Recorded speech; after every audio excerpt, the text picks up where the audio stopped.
Anything. Oh, I see you're ready for our speakers today. So you say we have Orange. What makes you a really good friend? You're a kind-hearted person. Oh, thank you. Please let's give her a round of applause. Thank you. Yes. Sorry, I didn't ask your name. Okay, thank you so much, Esther. Esther, we all know what anti-glossophobia is all about. So we're exercising that now. Yes. What are the four colors you have? Three? Okay, the different colors. Okay. Okay. Okay, we'll take that for lilac. Yes. So the yellow, your favorite book.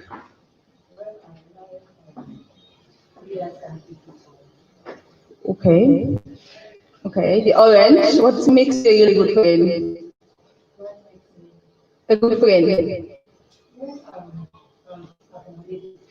Mm. So if I'm to be your friend now, would you accommodate me? Okay, so we have the lilac. What did you learn previously? Okay, okay. So how to replace that with something else? Tell us about your favorite food. Too. Okay. I know. Kind of full. Okay, thank you so much. You can have that. Okay. My man with the mask. The name, please. Okay, so what are the colors you have? Orange, green, and yellow.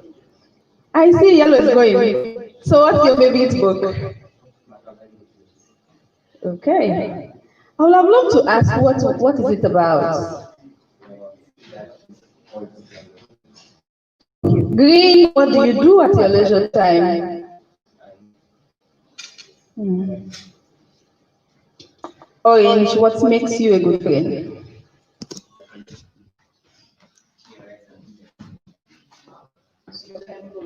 Thank you. Are you thinking? Okay, so what are the colors we have? Orange, green, lilac, and blue. Orange, green, lilac. Okay. What do you do at your leisure time? Right. Okay. So orange, what makes you a good friend? Kind-hearted. Okay. And the lilac, what do you learn on the previous day? It's not here. Today's my first day. Oh, so how to replace that with something? What's your favorite food? Rice. Rice and what? Yeah. Okay, thank you so much. You can have that. Yes, please. Orange, green, green. Orange, green. Okay, we'll replace that with something. So green, what do you do at your leisure time? The video games, PS4, PS5. Okay, so what is it? Football, Mortal Kombat. Okay. Orange, what makes you really a good friend? Funny. Funny. Okay, that's nice. So, what's your favorite food? Rice. Rice. So you like rice. So you're here with somebody else who likes rice. Okay, thank you. Next.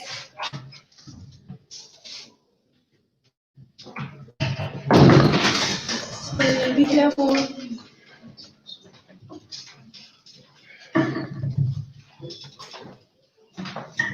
Okay, your name please. Salman Sabar. Okay. I have purple, yellow, orange, and pink. Okay. Purple, orange, yellow, and pink. Yellow, your favorite book. Financial IQ. Okay. I think the ladies have her favorite book. Alright, just makes you really a good friend. The things we share together because especially when you're friends with me, are you gonna be surprised because maybe the way I do things. That's lovely. So, the lilac, what do you learn on the previous day? Actually, I was okay. So, too bad. Some of us were absent. Yeah. So, tell us about your favorite food. Actually, I like myself. What? Huh? Transu. From So, you mean you have to eat that all day? Yeah, I have the possibility. Okay, this is strange. Thank you.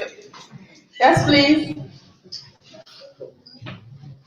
Well, I am yellow. Your name, please. This is Okay. I have purple, yellow, and green. Purple, yellow, and Green. okay. Okay, yellow. What's your favorite book?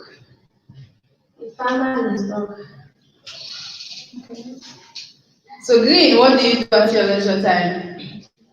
Actually, I read. Nice. What did you learn on the previous day? Okay, so tell us about your favorite food. My favorite food is Maybe you have okay because you're thinking as if you have so many favorite food. So fufu is the most favorite. yeah. Okay, thank you so much.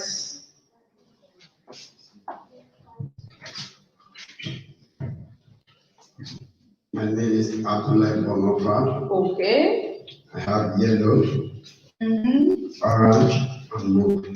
Okay. So yellow, what's your favorite book? Things fall apart. Things for Apache, Chebe.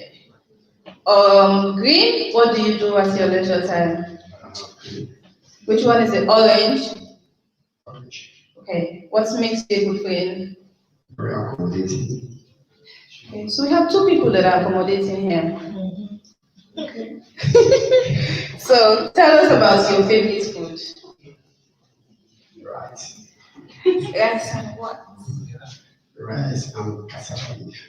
Okay. So that makes two of you. Thank you very much. The next person, please.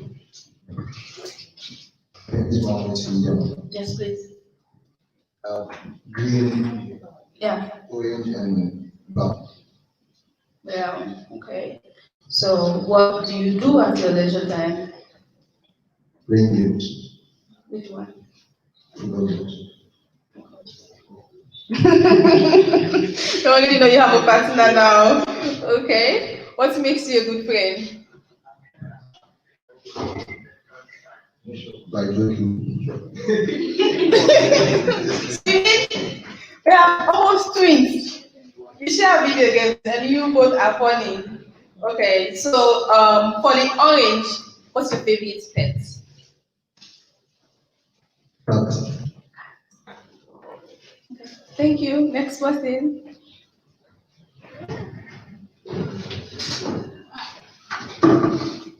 Good morning. Good My morning. name is Anatu. Yes, please. I have with me move, yellow, orange, and purple.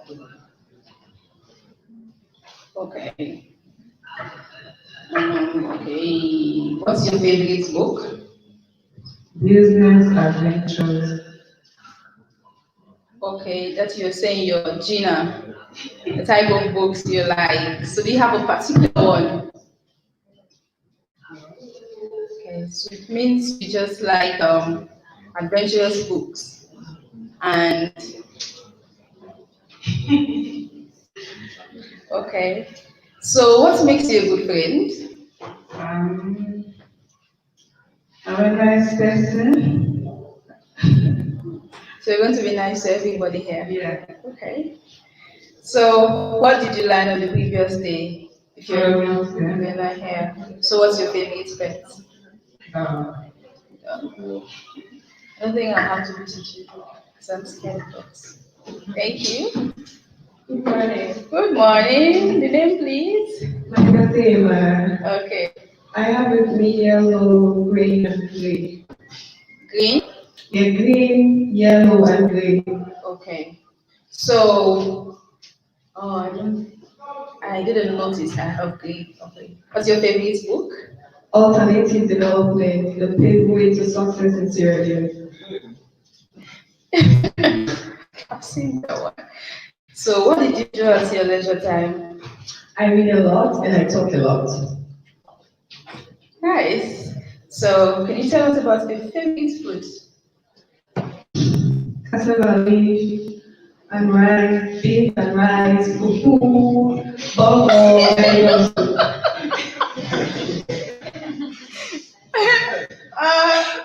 Fufu, you have a friend.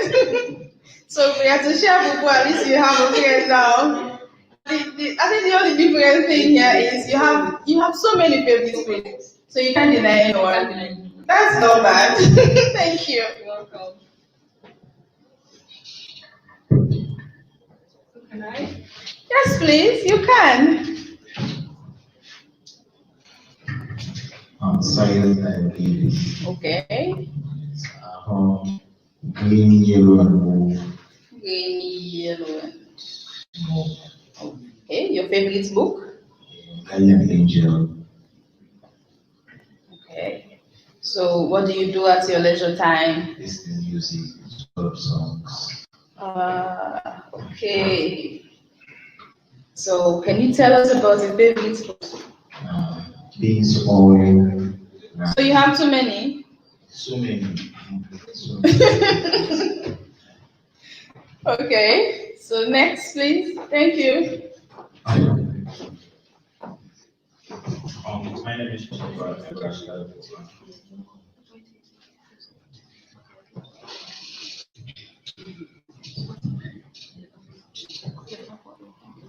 Yes, please. Sorry. Yes, Mustafa M. Rashad. My name is Mustafa M. Rashad. Okay. After that, I've done eating mine, but my color display. Oh, you're eating your snack. Okay. So, what are the colors you The have? first color is yellow. Okay. So, your favorite food? Your favorite book? Accident also. Okay. The next one?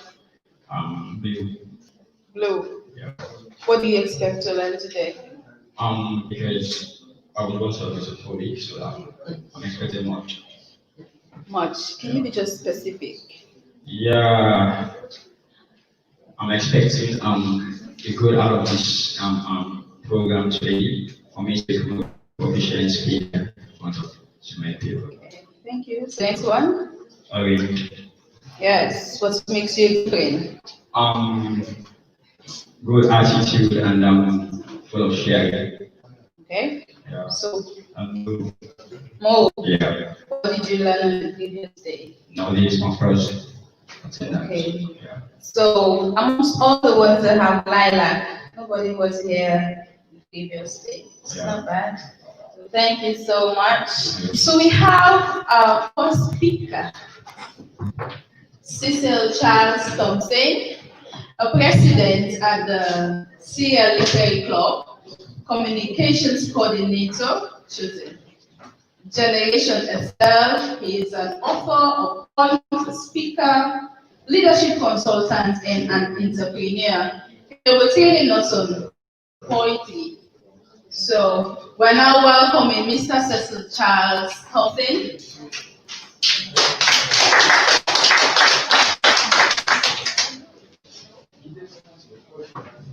So one of the things we expect today is how to do better poems. I hope, and I'm quite sure Mr. Cecil will have to teach us how to become good poets.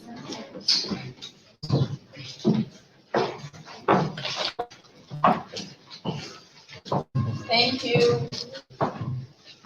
Morning. I'm loud. I didn't know the speaker is that loud. So good morning all of you. My name is Cecil Charles Thompson. I am a writer. I have authored a book. I am the president of Unity Club. I am the communications coordinator for Generation Sierra Leone. I am many things that I don't even know. So my business here is to talk to you, to cheer up. Can I have a marker? Or whiteboard marker, please?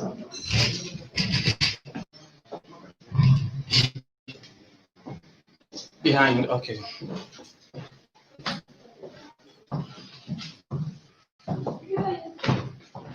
Okay.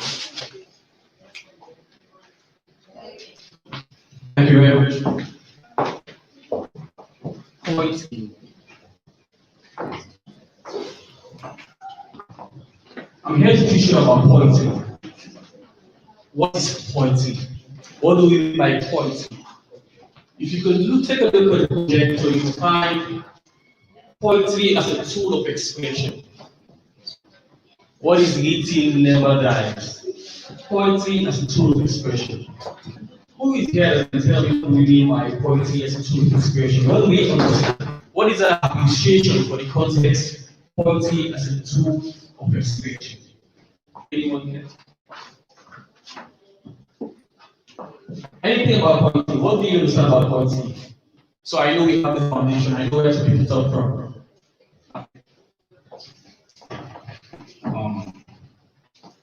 Poetry is a literary work used as a device to express thoughts. In a very efficient way in order to portray people. That is a good answer. It is a good answer because what he says essentially is poetry is a means by which we communicate.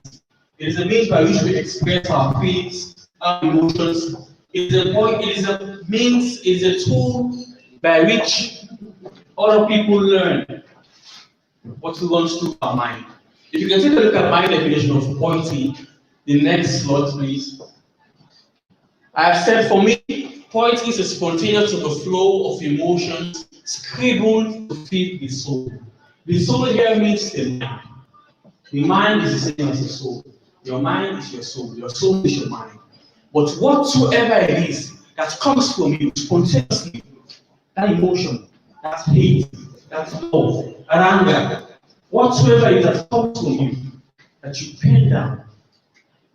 As long as you have, after this definition, I'll show you how to structure your words for it to form a poem. You understand? But whatsoever you scribble, ensure you scribble things down. Whatsoever you scribble, you can call a poem. So people call it freelancing or free handwriting. Whatsoever you write down, even if you write my name, John is a boy, he sleeps a lot. John is a lady. That's the point. John is a boy, he sleeps a lot, a lady. That's the point. Whatever it means, that's the point. You don't have to know what it means. What is important here is for the reader to understand, appreciate it. The reader will say, John is a boy, he sleeps a lot, he is a girl. What does that mean? Maybe that means because he sleeps a lot, maybe he tends to be lazy. Maybe he sleeps a lot because that's why the point is saying John is a boy, he sleeps a lot, he's a lady. That is an expression. It's an expression of what has gone through his mind. It's an expression of how he feels about John. You understand? It was Maya Angelou who said, you will never love poetry until you actually feel it come across your tongue, through your teeth, over your lips. That is a very, very, very, very powerful definition. You will never love poetry until you actually feel it come across your tongue, through your teeth, over your lips. So whatever comes through your mind, whatever pops up at any given point in time, as long as you've expressed it, as long as you've passed it on, that is poetry. And it's when you feel poetry. Maya Angelou is a person who, at a point in time in her life, who couldn't speak. She had a speech impediment, which means there were reasons for her silence. She was just silent. She was brought in by a woman who trained her, who showed her how to write poems, who gave her books to read. And suddenly the woman told Maya Angelou to find her voice. She found her voice, she expressed herself. Now, who is Maya? One of the best who have ever written a poem. Marilyn Monroe said, in a poem, the word should be as pleasing to the ear as the rain is to the mind. So whatever words you craft, whatever words come from your mouth, it should be as pleasing to the ear as you absorb them into your mind. Are we getting the point which we are making? I want to quickly rush you through the basics of poetry so we understand what is poetry. What are the basic elements of poetry? What qualifies your write-up to be a poem? You understand? I want to be a kind of speaker. I don't want to be a boring speaker who comes and teaches you all the ABCs. I want to be the speaker who inspires you to write. Tell you about my story, how I started writing, how it all began. You understand? So these are the basic elements of poetry: reading, sound, imagery, forms, and time. Upon all of these, I want to tell you this. I submit to you. You shouldn't talk with your imagery. That is what sets you apart from other prophets. Trust me. Your reading will be in place, your sound will be in place, your forms and type, everything is well structured. But if your imagery is out of place, trust me, you will have written a poem, but what makes you stand out is missing. For me, I personally think image is the most important. It is the most important because it paints a picture in the reader's mind. It creates a vivid image. You actually imagine yourself in the situation. You actually imagine the point. You imagine the writer, what he was going through, what was going through his mind at a particular point in time. Are you getting the point you're making, or am I rushing? Okay. The second, after reading, is your sound. Let's go back, please. Your sound. After your sound, the tonation of your poem. Every poem has a tonation. Every poem has a sound. After you get the imagery, you get the form. Next one. For reading, it is the flow of the beat in the poem. There are beats in every poem. I would have showed you how to calculate the beat in every poem, but that would be a little bit tricky for beginners, especially if you're not a poet. Who amongst you here is a poet? Here. Anyone else? So this looks strange. The second thing about the reading is it gives poetry a musical feeling. Whenever you read a poem and it sounds so much like a music, like a song. Have you heard Morgan Freeman do voiceovers? You know Morgan Freeman? You know Titi Lopez? Soluga, the Heritage Band poetry. I am glad God got to write on the class. You know Titi Lopez? Have you ever heard of Titi Lopez? Have you ever looked at have you ever seen the DSTV Big Brother advert for Heritage Bank? Have you seen it? Okay. You see the reading. You understand? There's this reading that follows through this pattern. Everything she says goes a unique pattern. It's a unique pattern. It can be fast or slow depending on the mood and the subject of the poem. What does that mean? It means for every line you read, for every vocal you make, it must be followed by a unique pattern. For instance, let me read a poem to you. Let me read one of my poems to you. Tonight, if she kisses me under the moonlight, I'll bow my eyes in defeat and die underneath her throne. Tonight, if she kisses me under the moonlight, I'll bow my eyes in defeat and die underneath her throne. So you see, there's a pattern, there's this leading. Tonight, if she kisses me under the moonlight, I'll close my eyes in defeat, or I'll bow my eyes in defeat and die underneath her throne. There's this leading pattern that follows through. That is what makes it a poem. That is how you enjoy poetry. You understand? So that is just for reading. For sound, everything, even from the reading, it has to do with sound. They are interconnected. You cannot have the reading without the sound. You cannot have the sound without the line. The repetitions, the alliterations, they all form part of the sound.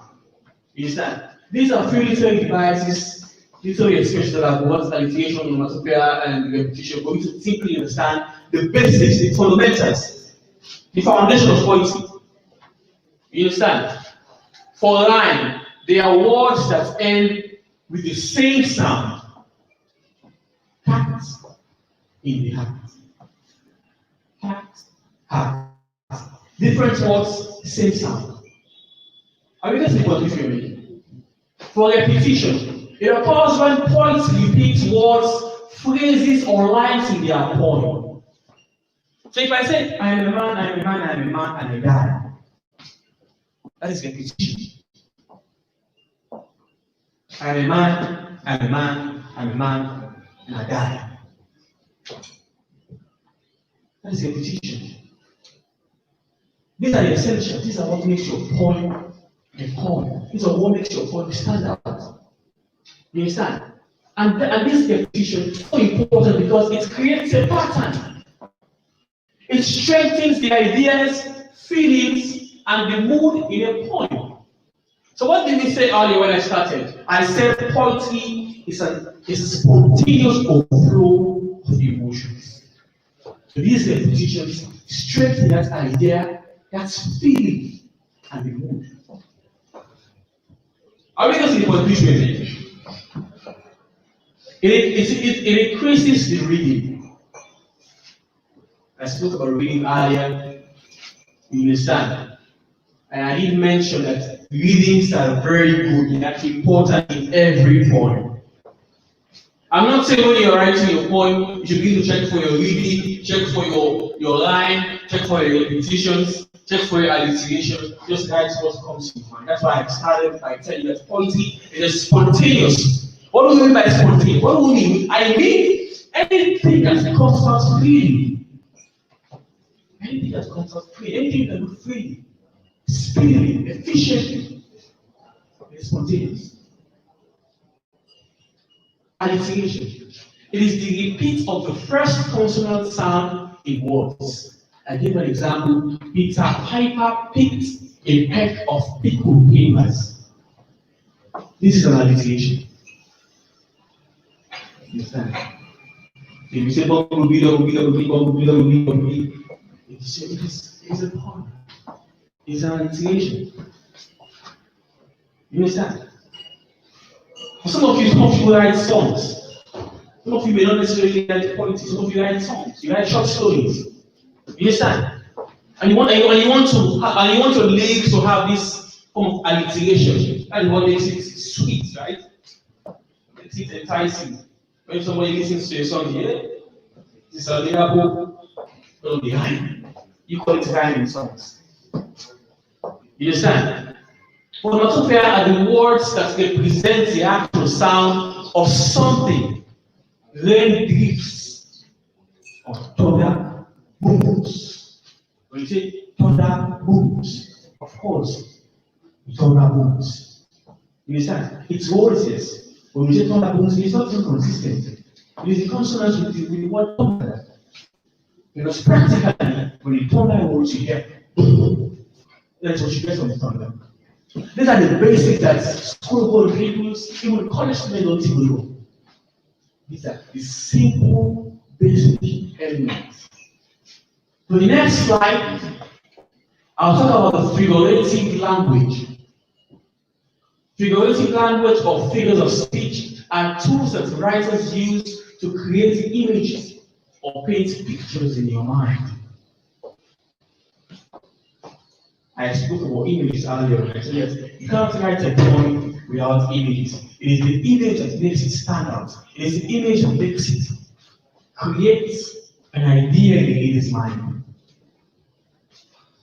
Even with regards to spoken word poetry. When you're doing the spoken word poetry, when I said just now, tonight, if she kisses me on the moonlight, I'll bow my eyes in the picture that I made her tongue. So if you stop, die underneath her tongue, what is it saying? Is it possible to underneath somebody's tongue? That is the image I've created in your mind. A simple image. Die underneath her tongue. What am I saying? You are confused, you don't found it. You can't decipher. Are we getting the point which we're making? Simile is compares two things with the use of as or like. I guess we should do that, man. These are basics. They compare two things with the use of as or like. Metaphors compares two things that are different by using the words is, are, was, were. I'm teaching these things for you to understand the basic knowledge, the foundation.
So you must have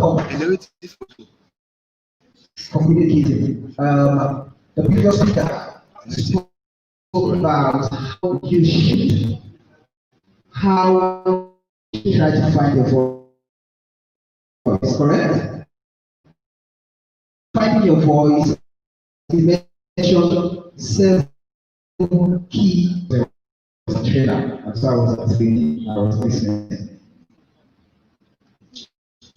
If you do not have a reason to speak, that does not make you right. I did not prepare a speech to do this guest speaking. So you go help me find myself. Yeah? So let's talk. If you are unable to speak to a purpose, does that make you a public speaker? So here's a definition from Gina Wilkinson. It says public speaking is the process of communicating to an audience. It is usually done before a large audience. That's conventional, that's traditional. Right? That you have to stand in front of a large audience, and that's what will be regarded as public speaking. So today, you can even be at your place, in the conference room, in a management meeting, and you do public speaking there. You organize a birthday party for your girlfriend, you have to do speaking. You organize a birthday party for your boyfriend, you have to do public speaking, correct? Because you have to tell who's you invited, why you invited them, and what's the purpose of the gathering. That's public speaking, correct? So I always say, even in a situation where I have to propose to my girlfriend, asking her to marry me, because I am able to get all the courage that it takes to say, would you marry me? And people do that in front of others. People do that in front of friends, right? That's public speaking. So the only difference here is the fact that it does not just have to be a large crowd. We have to do with a purpose. So what leadership is? What's leadership? I need to use this one. What is leadership?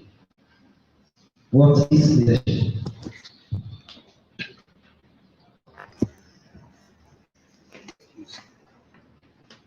What is leadership? Or should I ask all the ladies? That's not fair. Let's start with the right side you saw. Yes. What's your understanding of leadership? Feel free to say what you know. Feel free to say what you know. So here's the thing. You've been or people are coming there every now and then to tell you all the need for public speaking. So if you cannot demonstrate that here, where are you going to demonstrate that? Let's move on to the slide. Your name, ma'am? Why? You want to voice this? Why?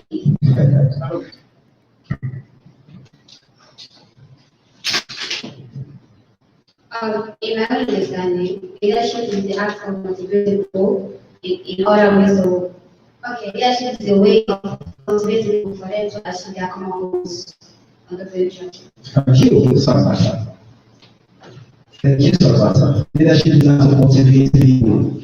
It's a form of inspiring people to achieve common or set goals, right?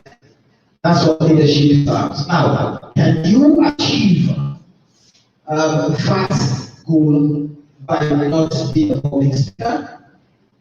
Yes or no? No? Why no? Give her a mic. I said no because if you have a set goal, you have to communicate with your followers for them to join you and not be joined. And you can't explain to them without involving public speaking. Right. Thank you. So here's what I prepared. Yeah. Let me start with what Ishamwe says. It says there's a strong link between public speaking and leadership. Leadership requires effective communication and speaking. Confidence in public is a key part of that. So improving your public speaking helps you set better, inspire people, and boost your career. Improving your public speaking, that helps you to set better, to inspire others, and to boost your career. I remember back in my university days, regularly we used to sleep by particularly boring lecture. But here's the thing, first lecture, the master genius. The genius in the sense is good chef for scraps in awards, medals, crispy achievements attested to his achievements. Now, but when he goes to the classroom, now his struggle was that he just couldn't communicate effectively. He just couldn't communicate effectively. And that reduced the effectiveness of his achievements in the classroom.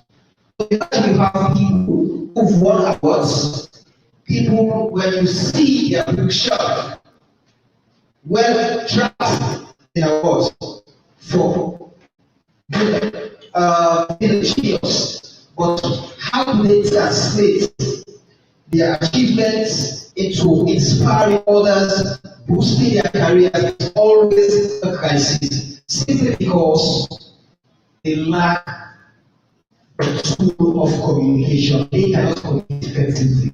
That's a concern. You go to one place today, see really good people, you refer to them as workaholics, but they are the ones who make things happen in the places, or they are always at the back because they cannot communicate. And you see people who are not the doers, they happen to be the doers, and they happen to get all the credits. You see incidents like that. You see things like that happen. And that's as a result of people not trying to master the art of public speaking. Public speaking is the only tool that will get you to say your career, your profession, whatever you choose to become in life. Whatever you choose to become in life. Back in school days, you people say, public speaking also. That's it. If I want public speaking, go to the one with the art. That was the idea of what public speaking is all about. For those of us who are in the industry, for those of us who feel like we want to be in the debate, we want to argue, we want to be lawyers, and those who want to be bankers, those accountants, all they care about is they should be able to perform to do what they're supposed to do in their various sectors. But I tell you what, you can be a very good banker, if you cannot communicate effectively as speaking, your bank will not succeed. Because the art of convincing customers or clients, that art involves public speaking. Correct? Gaming is all over the place, and you see what the commercial bank is all over the place too. Correct? We have said commercial bank, for example. I will not say more. Now, here, public speaking. Let me give you a percentage. It's going to show of how many people do public speaking and how many people do not public speaking globally. So, I to give you a story. So, if we apply that to say listening, so leadership, like it was leadership speaking is associated with public speaking. Well, and confidence. For many of us who really don't like speaking in front of crowds, this seems unfair. But it's easy to see why leadership is linked to speak well in public. Leadership requires communication. A good leader can balance conversation of organizational politics and sweet. Leadership is about getting people to talk effectively, and communication is key to that.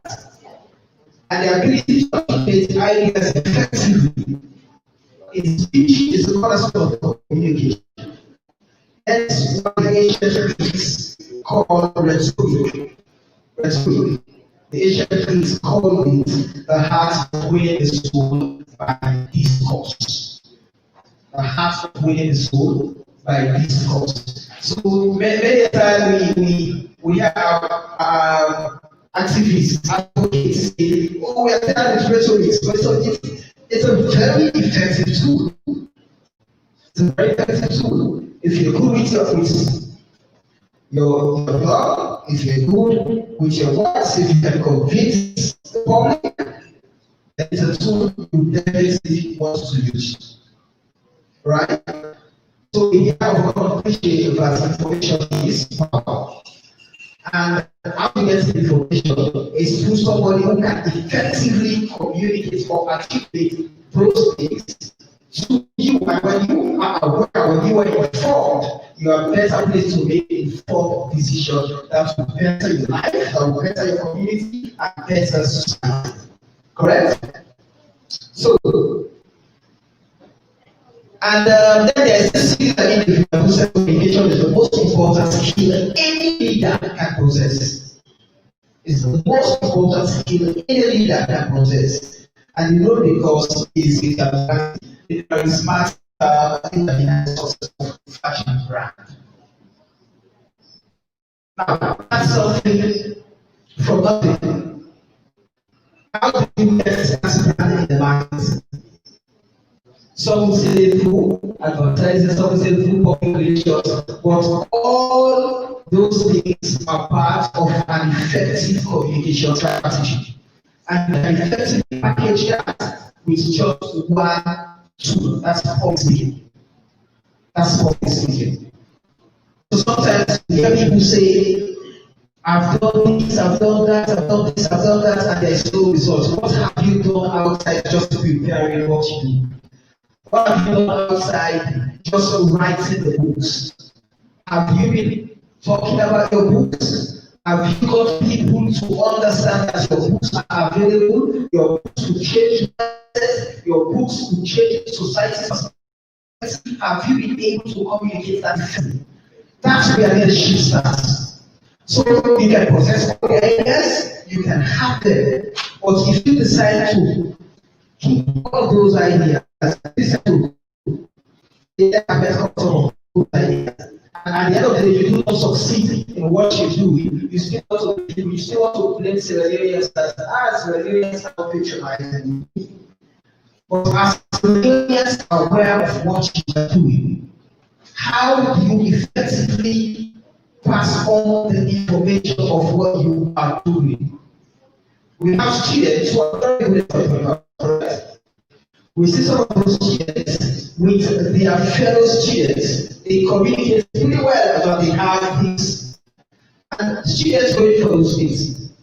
And you have others, they do the same, they don't talk, they keep those things. And at the end of the day, when things don't go right, they start in society that this person can say, hey, I don't like this.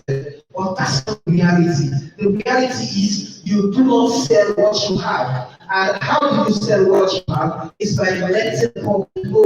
And that's the link between speaking and leadership. Leadership is the heart of inspiring others. Boost their efforts, motivate them, let them understand that there is a set goal to be achieved, and that goal can only be achieved based on your level of inspiration, based on your level of motivation. And the motivation and the inspiration can only come by effectively communicating with them. We've had cases where people will say, The boss, if he comes to the office, he goes straight to his office. He talks to no one and finally he leaves. Correct? To you, so again, you have to understand that leadership or being a leader and being a ruler, there are different things. Correct? There are different things. On when you talk, when you about ruling, you attribute or associate that with politics or time. Yeah. But when you talk about leadership, it brings you to your career, it brings you to what you set out to do in an organizational setting. So this is what I wanted to say. Public speaking is not a genetic predisposition. So I told you earlier, it's okay with mistakes. It's part of us. If anyone tells you that I'm perfect at what I do, tell that person is lying. Tell that person is lying. We can never be perfect at what we do. You know why? Because every human has gotten something that definitely prohibits him from being perfect. Everyone. So there was a time I didn't know what to talk about. So I don't like speaking about myself and things like that. But there was a time when I had the opportunity to engage three political figures outside. Yeah, I had to engage the governor of California. Somebody that I've been following for a very long time, somebody whose movies I've always watched. Yeah, I had to engage him. And you can imagine how nervous I was. That wow, this personality is super. I'm engaging. I engaged a senator, a very powerful senator for the Democrats. I engaged a party chairman for the Republican. Now, what that tells you? It tells you that yesterday I was nervous because those guys are big. But because I had a purpose for meeting them, because I had a reason to engage them, what was my reason? My reason was to understand them better why 80% winning in any US election should come from the candidate and not the party, and the party can only contribute to 20%. But when it comes to say that you have a situation where 95% is supposed to be the individual, that was my reason for engaging there. And I had that purpose, so I needed to couple with that. I got it. Yes, I was happy that I do it. Started asking me questions. I started asking them questions. I started what you want to refer to as breaking the ice so that I can very comfortable in the chat. Make the conversation very informal so that they'll be able to as well to share their ideas and experience with me. And so I got it. So it's okay to be nervous. It's very okay. If now you come to the stage, that first minute of five, you are whether you've done this 1,000 times, whether you've done it a million times, you definitely always going to have that fright. Whether it's going to last for 30 seconds, whether it's going to last for a minute or 5 minutes, it's all your audience. Definitely, it's something to never overcome. No should lie. So don't be afraid. It's okay. It's okay. Do it. You just have to find your balance on stage to be able to overcome that. Yeah, you have to. So, and yes, most of us hate public speaking. We hate speaking in public. True. Because people have asked people questions and people shy to answer. So we hate to speak in public. Now, but in fact, 19% of the world's population has a fear of public speaking.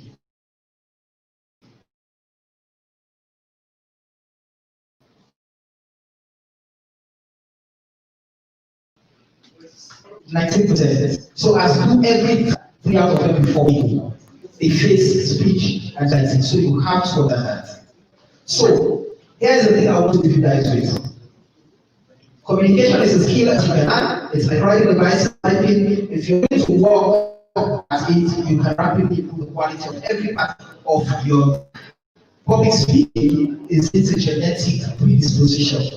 It's not something we're born with. It's definitely something handed down through generations. It's a skill, and because it's a skill, it can be learned. And when you possess that, if you choose to be a doctor, if you choose to be an accountant, if you choose to be a journalist, if you choose to be a lawyer, you will be great at it.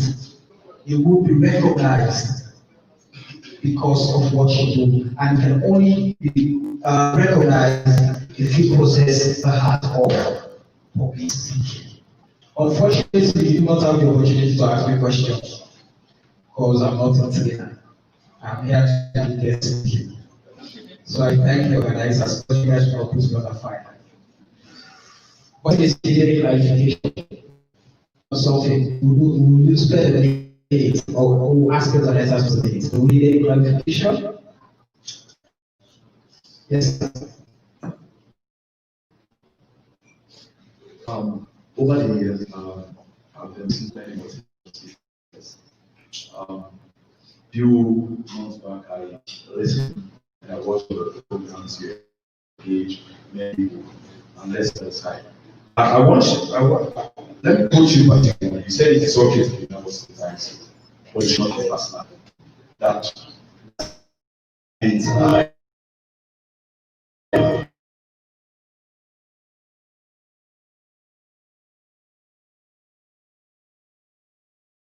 should not be afraid of it.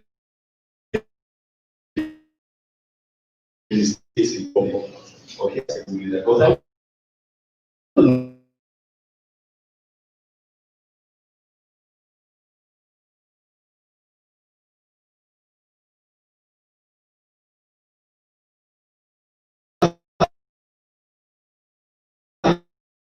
international, I have made mistakes. I was not telling when I covered the elections, but when the result, when the president was about to respond, I was to do a presentation with the ECOWAS delegation on how we covered the elections. So I was super nervous. And because I was nervous, I made mistakes. But I realized that, those guys, they do make mistakes. So it's you understanding that you are not perfect. But even in the case of you making mistakes, you should not forget purpose. And how you communicate your purpose is the most important thing. It's the most important thing. Yeah?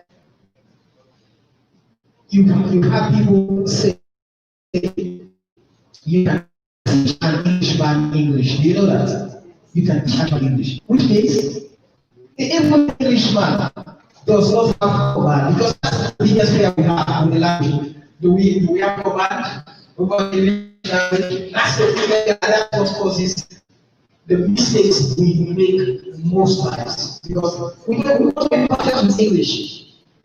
We want to speak the biggest of grammars. To the point that you get yourself confused, you cannot communicate, you cannot pass the information. And communication is not about using jargons. Keep it out. Communication is me making you understand what I see. So if I come here and read the data, Mr. Martinez, and start blowing your heads away with those grammars, I'm afraid I'm not communicating. But he uses that as a skill. I was using that when related, but I'm not. So now I'm communicating. So in your own field, yes, in your own field, what are you really like on how to move because as a leader you have to first of all have self-confidence. So how in your own field what's How to master self-confidence.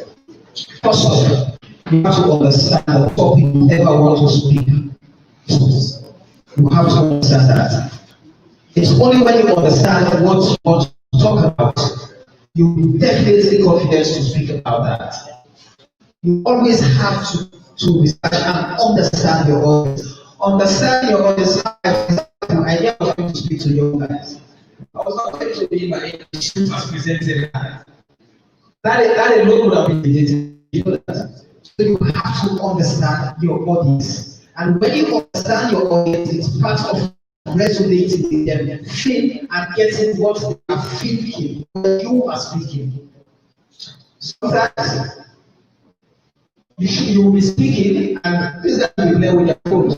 Someone will know you. But how do you get them to feel you, to understand you and get the message from the class? You have to do your research, master your topic, and feel free that mistakes are and ensure that the purpose for which you are called to speak is achieved.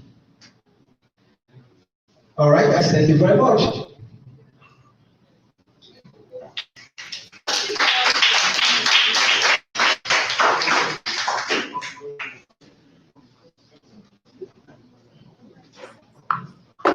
And indeed, speaker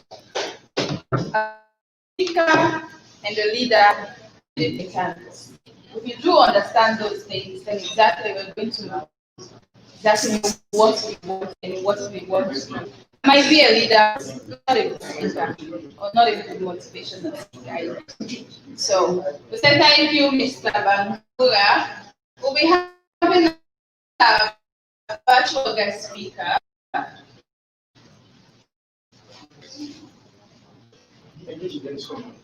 Okay, no problem.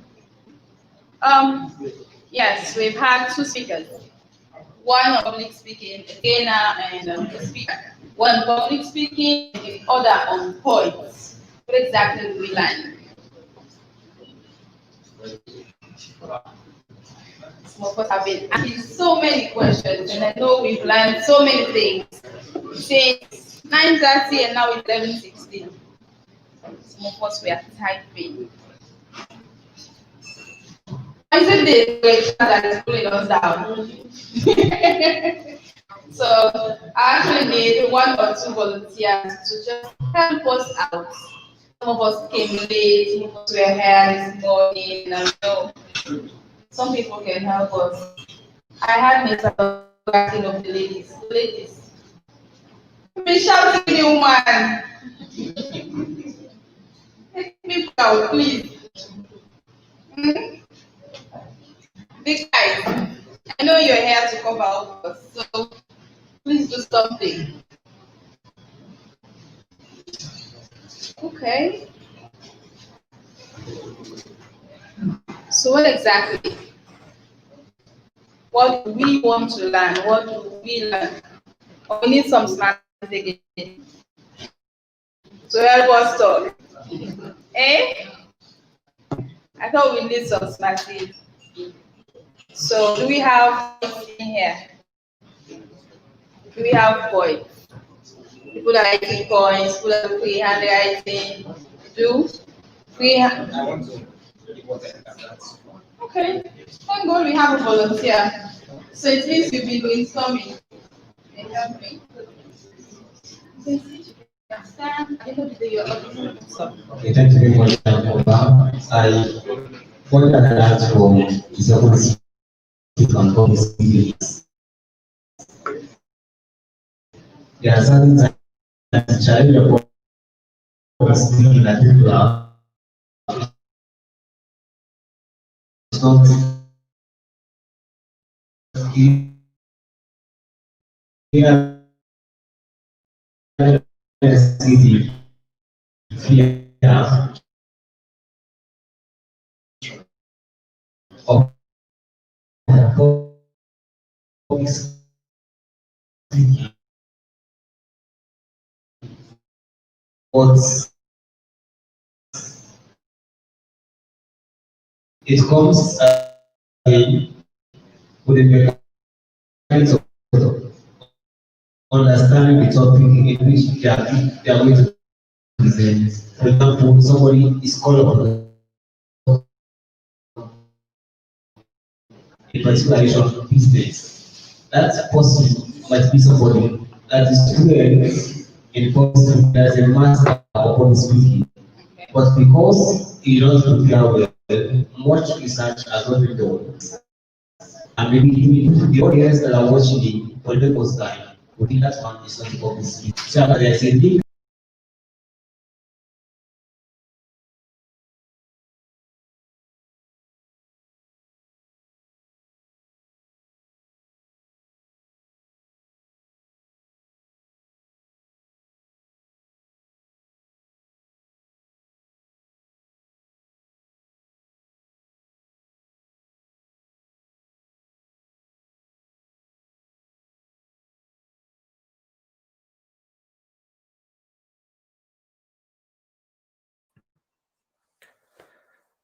Hi guys. I'm not sure whether anyone there can see me or hear me.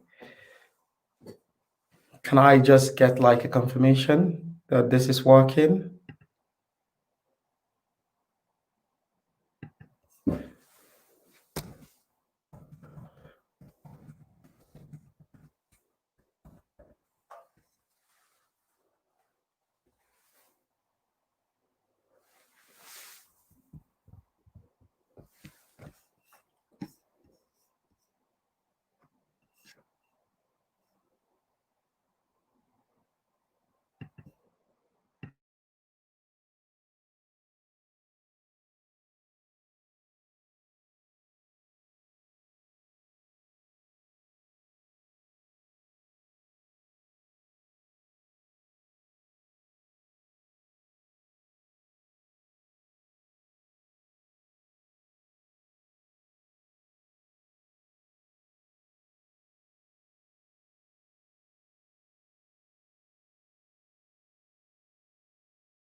Great. Hello,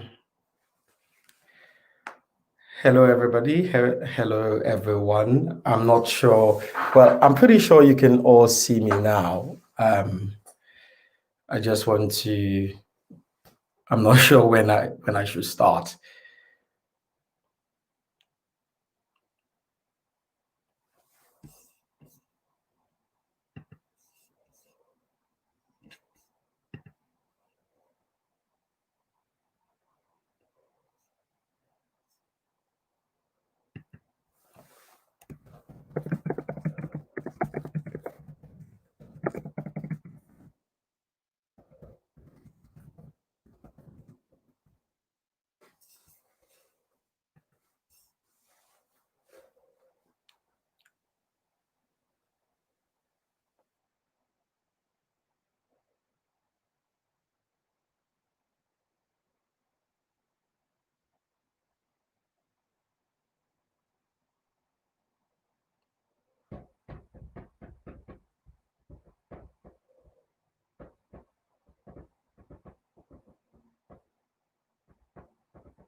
All right. I've just been asked to start. Great, fantastic. Hello, everyone. Obviously, I'm sure you, wherever you are, you're seeing me and hearing me very clearly. If you can't, please let the operators know so they can, drop off a message for me, okay? So I hope you all have been having a wonderful time today. And I'm so excited for this opportunity. So let me just start very quickly with a very short, fun thing I want us to do. Can you turn by? Yeah, I can see everybody now. Cool. Can I ask people to just turn a little bit to the person on your right or your left hand, wherever, whatever you feel like doing, and then just ask them very clearly what their name is. So I can definitely see you guys. So I want to see people do that. Just ask someone by your side what their name is. Well, I'm assuming that has been done. I'm not sure, but I'm assuming that has been done. So what is public speaking, right? I'll start by, I'm here to talk about public speaking and entrepreneurship primarily. So a lot of times we have conversations around the fear of public speaking. I remember the very first time I was given the platform to talk to about a group of about 10 people. And I remember how fearful I was primarily. It happens to everybody, right? So now, by now, you must you probably know the name of the person seated by your side, and that is primarily to let you have a feel of what it is about, what it actually means to be involved in public speaking. So public speaking in itself, the entire conversation about public speaking is communication, right? It's primarily just that, nothing else. It's communication. Now, there are times people think, I'll give you a short story. So there are two guys, let's call one is Mr. A and the other is Mr. B. Mr. A, both are really well-grounded, really educated guys, but one has the ability to always say things in the simplest of languages and everybody understand, and then there is an action that follows.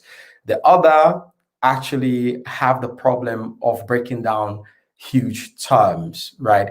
So while these two were really fantastic, the clear problem was the communication style was different. It happens, right?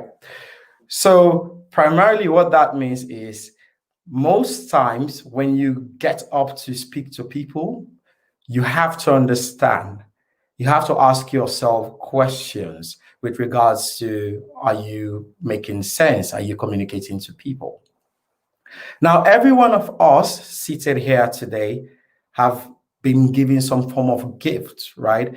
Whether you are an entrepreneur or you're an academics, or you probably grew up to be a fantastic career-driven person, career-driven professional, so whatever, right? But every one of us have been given gifts. The difference is some people, irrespective of how much gifts they've been given, are always in a circle where they cannot express that gift to other people. So primarily, you can't influence other people, right? You can't actually and effectively communicate to other people how you feel and things like that. It's basic rules, right? When you are growing up in the house and you have something bothering you as a young African child, and then you want to complain about it, 10 chances to 1, your elders will say, in how we say in Creole, "Set you must come on now," right? And when that happens, right, it creates like a subconscious fear of speaking out, right? Or even speaking up. And that fear actually, it's translated into multiple other things, right? Which, can affect your confidence. So public speaking is about, how you communicate first, like I said, but more so how you are able to do so confidently. And one of the things you need to understand as an entrepreneur, you have to be a good salesperson, right? If you are an entrepreneur and you cannot sell your service, you cannot sell your ideas, you cannot sell your vision, you probably need to leave entrepreneurship and get into become an entrepreneur, wherein primarily means like you go work for an established organization and you apply yourself within those organizations and be creative and solve solutions within those organizations, right? But you have to get to a point where you understand how important public speaking is. So it's like a lifeline, right?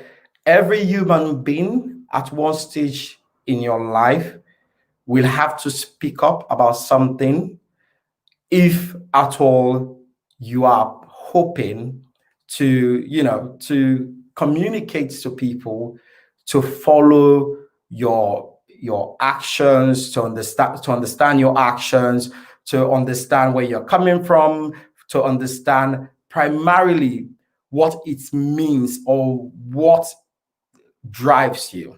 I was having a conversation with some of my colleagues earlier on, and we were talking about, like when you go for work, like you go for an interview, right? When you go for an interview and then you sit there, you've presented your resume, it's obvious that's why you're called for the interview in the first place.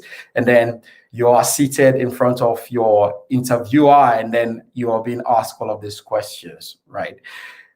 It is kind of like a lifeline. It is that time you use to actually sell yourself. And that's actually a form of speaking out with the intention of convincing.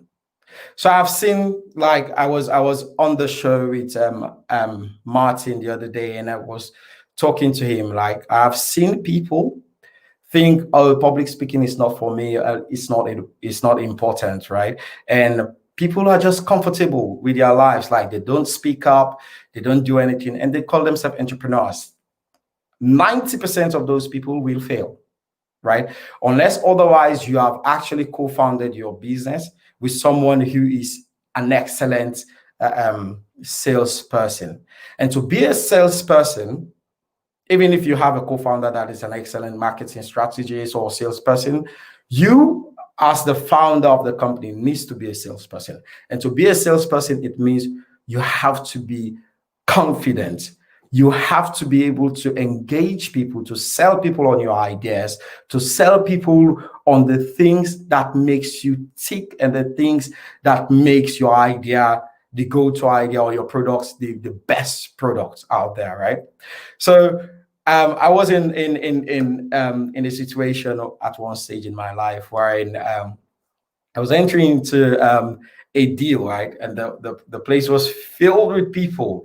All of these people clearly are more experienced than I am. And I asked myself the question, what exactly am I going to say that these people haven't heard before?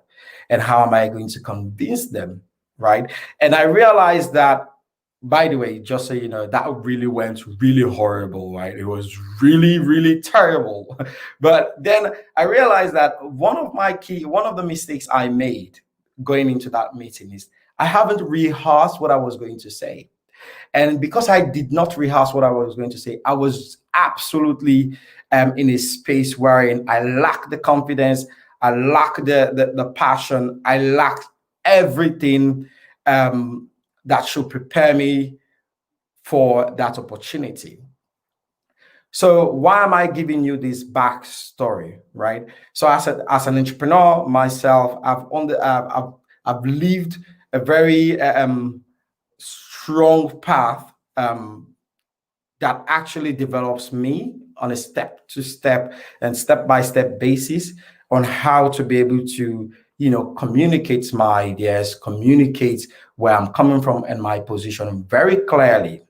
So when I'm given the opportunity to speak to people, I let them understand. Public speaking, no one is born. Firstly, we have to understand this. No one is born a perfect public speaker. right? I don't believe in like, yes, anybody perfect, right? We all do make mistakes. We all do have these butterflies in our stomach when we get up to talk to people we probably have never spoken to before. And especially when there are now a group of people filled in the room, 10 people, 20 people, 200 people, for instance, right? And we all have that fear. It is okay. So what you have to do is to use that fear at your advantage, right? You have to understand that being fearful does not mean you will not be able to deliver. Now, the key is making sure you're not overcome by that fear. You have to understand that. Being fearful, well, we're strictly talking about public speaking here, does not actually mean that you are a terrible public speaker. It just means you're cautious, you want it to go right, you want to get to the point, and you want to make as much sense as you can. Understanding this is key for you. And how do you prepare yourself, right? So things that I personally do as an entrepreneur is I try to understand my audience. Who am I speaking to, right? And why am I giving the talk? Whether it's a training, whether it's a speech like the one I'm giving now, why am I doing it? Ask yourself these questions. And then when you ask yourself this question, rehearse what you're going to say. You don't necessarily have to write them down. So a lot of times, I think I spoke to Augustine again. I write speeches, but I don't go by the book of every speech that I've ever delivered, right? Because you want to be as authentic and as free as possible. You don't want to be guided strictly by like well-drafted script and things like that. Otherwise, you will miss out completely, because then you don't really connect with your audience. And that's what you have to do. So the reason why I ask you to ask someone else on your side what their name was is primarily a very simple thing, right? Because now you know the name of the person, you are one step closer to having a conversation. So you don't necessarily will have to know the name of everybody that you're going to talk to, but it gives you a sense of the audience, right? Picture who you're going to talk to, right? Picture what you're going to say to them, and ask yourself, how are you going to convince them? Are you convincing enough for yourself? If you were seated and listening to yourself, will you make sense? You have to ask yourself these questions. But also, one thing you have to be passionate about it. You have to make fun of the gentleman who has his mask down on his Ankara mask down on his chin, and then relaxing. Make fun, like connect with your audience, right? You have to understand, if you're going to succeed, if you're an entrepreneur and you're going to succeed, or if you're an entrepreneur wanting to succeed, you have to understand the art of public speaking, because public speaking could be in different form. It could be pitching to an investor, room full of investor. It could be talking about your product online. I mean, that's what I'm online now. I'm not right where you are, but we're having this conversation. So it's a form of public speaking, right? So you have to be passionate about your product. So talk from the heart, speak from the heart, right? Don't care about what limitation you have in terms of experiences and things like that, because some of the most common mistake people make is when they get up to the stage or when the camera is turned on, they start second guessing themselves. So sometimes you are maybe pitching to an investors, because I'm here talking about public speaking as an entrepreneur, right? And then you in your head, you make some mistakes, right? And then you allow those mistakes to define your entire pitch. You've got to understand, right? Your investor was never there, or the people you're trying to sell your idea to communicate with was never there when you were building your speech. So they don't really know what you're going to say, right? You probably could lead them, but they don't really know what you're going to say. So if you make a mistake, 10 chances to 1, they wouldn't really get it, right? I mean, that's a great odd in your favor. So because they haven't seen your script, they don't know what you're going to talk about, it gives you have to be in that space where you say, okay, you know what, I'm in control of this and I can deliver. I can make 10 mistakes, right? But no one needs to know that I'm making a mistake. And each time you realize that you've made a mistake or you're losing your audience or you're losing your pitch, right? Tell a story. Tell a story that connects everyone, right? Tell a story about the wonderful lady in the yellow jacket sitting very close to the wonderful lady in a very nice Africana, right? Talk to people, communicate with them. Communicate, because people generally want to listen to you when you're speaking a language you're familiar with. They want to know that you are communicating with them. They want to know that you are actually in an emotional space as they are, right? So the only reason they will listen to you is because they want to truly feel every word that you're saying. They want to see you pause. They want to see you smile, right? They want to see you become very, very creative when you're talking to them, right?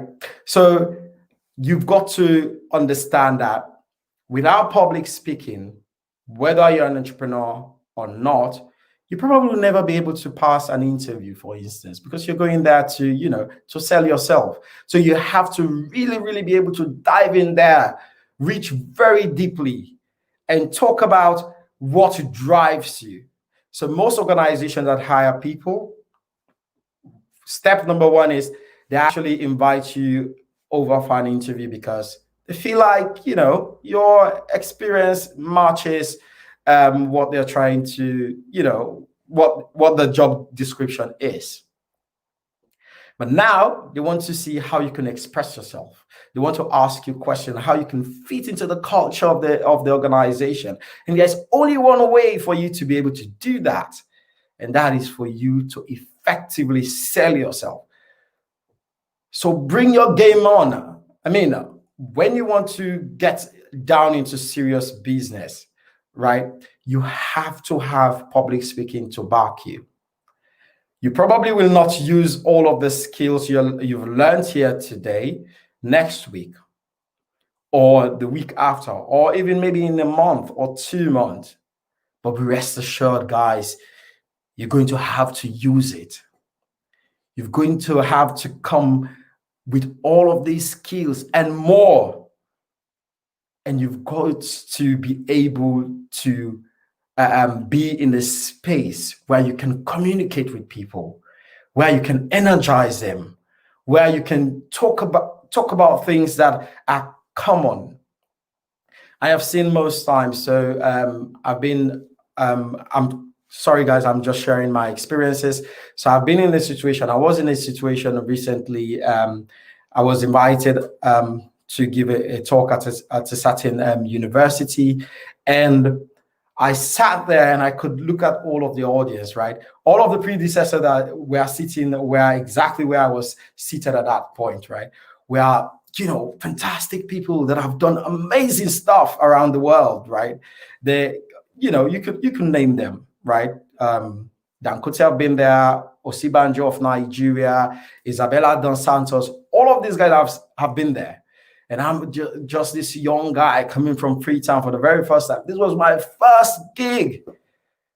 And I was seated there, and everybody could watch me. I have a mentor seated in the audience. So everybody eyes was on me, like, number one, right?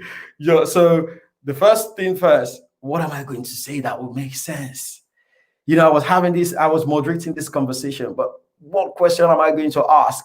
And I could hear my heart beat in my ears, right? I could hear boop, boop, boop, boop, boop, boop, right? It happens, right? But then one thing I was actually able to master is to understand that no one there, right? We're just sitting there with the sole intent to judge you. Big mistake you make. You sit there, you're going to give your talk, and then you assume that everyone is going to, pick on the tiny mistakes you will make. You have to let go of that idea. You have to let go of that thought. It will come, but when it do come, just think about, these are people you could meet on the street, or you could meet during the conference. You could shake hands with. Well, if COVID was not here, but you get what I'm trying to say. But at the end of the day, guys, you have to understand that they are human as much as you are. And you've got to understand that all of these people don't necessarily know what you're going to talk or what you're about to say. You are going to have to lead them.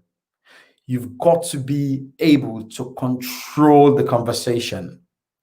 And by doing that, you are able to master the way you speak to them. So let's get, before I round up, let's get very deliberate now. Let's talk about entrepreneurship. Entrepreneurship is hard work. About 70% of the time after you set up, it's about selling. It's about telling people on Facebook or on Twitter, on Instagram about your product, why they have to come to you, why they have to use your service, right? It's about trying to convince people that don't use product A, my competitor, use mine, it's cheaper, it has more quality, whatever it is that you're selling. It's about the consistent and deliberate action of selling. Don't play about that. As an entrepreneur, if you're seated there and you're an entrepreneur, know that 24/7, even in your dreams, you should be selling. Guys, even if you're sleeping, you should be selling. Even if you're playing football or you're watching Arsenal and Manchester City game later on today, right? I think it's Arsenal and Manchester City playing. Oh, well, I don't know. But yeah, I haven't played Mercury in a while, so I could care less, right? But yeah, so primarily, whatever you're doing as an entrepreneur, you have to be able to sell. You have to be able to talk to the person next to you. Don't only ask their name, right? Ask them what they do and tell them about your product. Tell them about the amazing service you're developing or you've developed, right? Ask them how you think it will benefit them. This will actually naturally build you up and build your product up. So sometimes people buy product or pay for services they don't really use. I've done that myself. I've actually paid for a lot of service or a lot of product that I don't really need, right? But because the salesperson behind the product or the service was so good that it connects with me at an emotional level, I am able to say, okay, you know what? Here, I will buy this. And then after buying it, I'll start thinking, I didn't really need this. I never actually, I have nothing to really do with this. But that's my own problem. At the end of the day, you've made this, you've actually done your job, right? You've made this sale.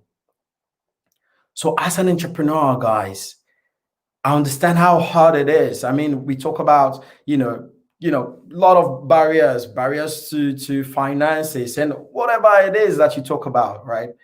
But at the end of the day, what is really, really important, what is really key is that you are in the drive, you're in the zone to continuously be able to sell. And for you to be able to do that, you have to make public speaking your friend.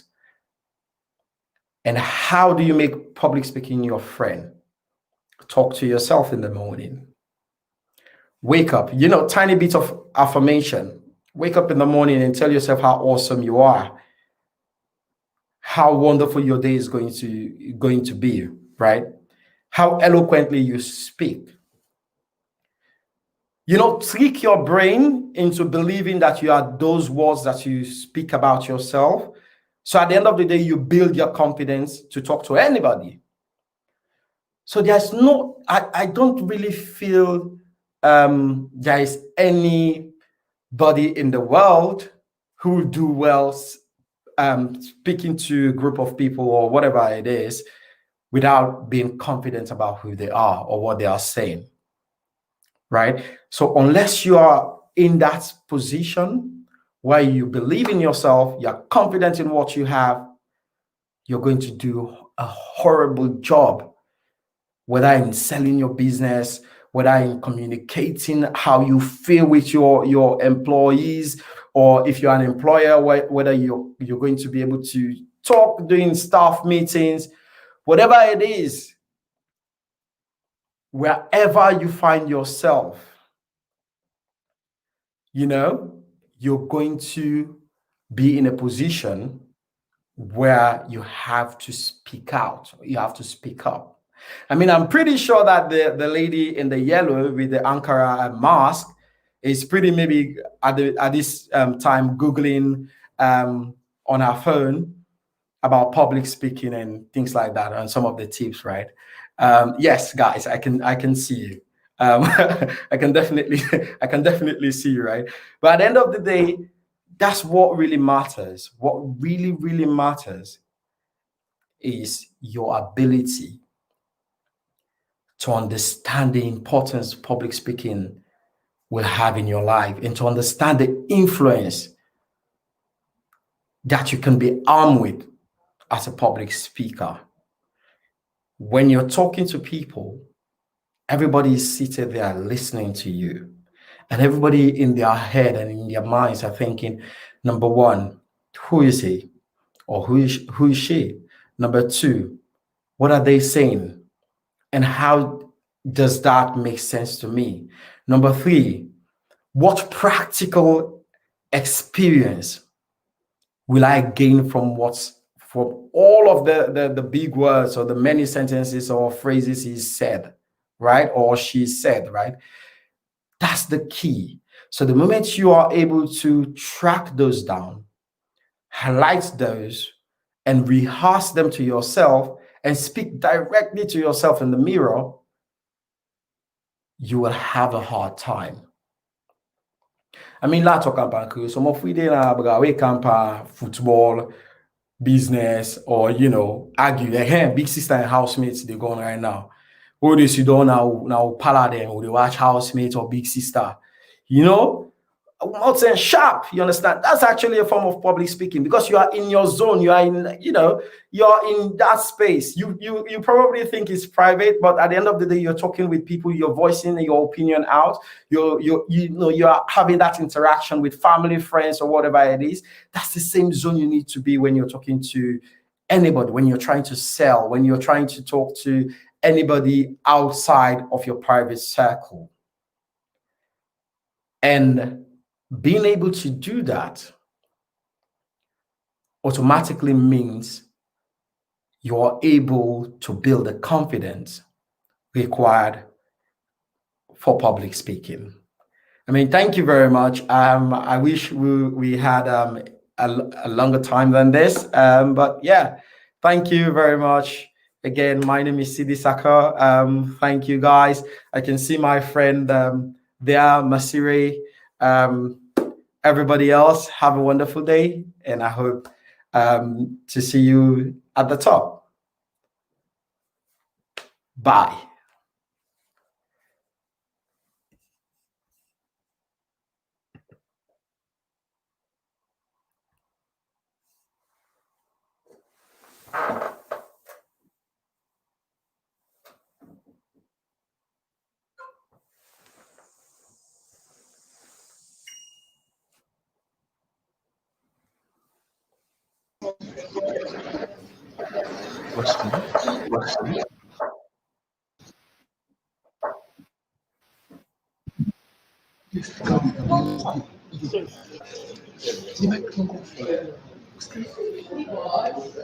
Yeah, man. I thought someone. I was waiting. You didn't pass me.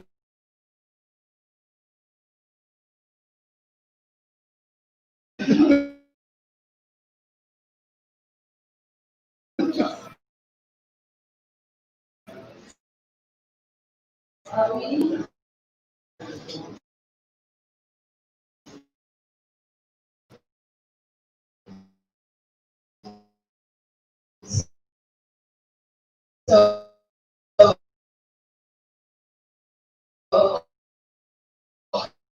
you have to like with cities and someone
understanding.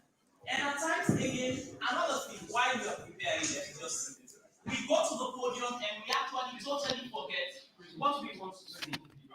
So they actually did it. It happens.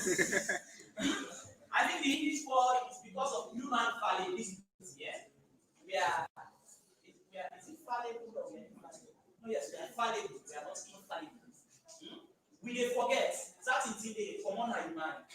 So when you go to the podium and such a thing happens to you, I don't get you. Start talking generally. Just talk. Because if you not say anything, it counts for nothing. But when you talk something, I don't take rubbish. Trust me, 2 cents per second. It's always the case. So just talk. Okay, I think you have more time.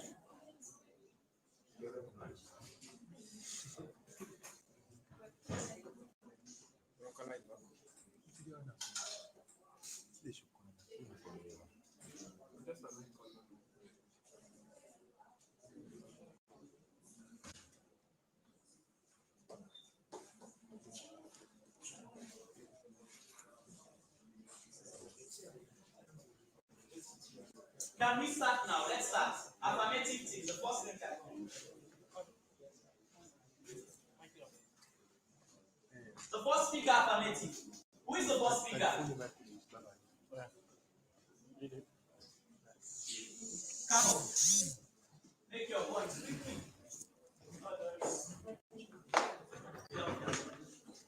We are not going to do course examination. No, you speak before.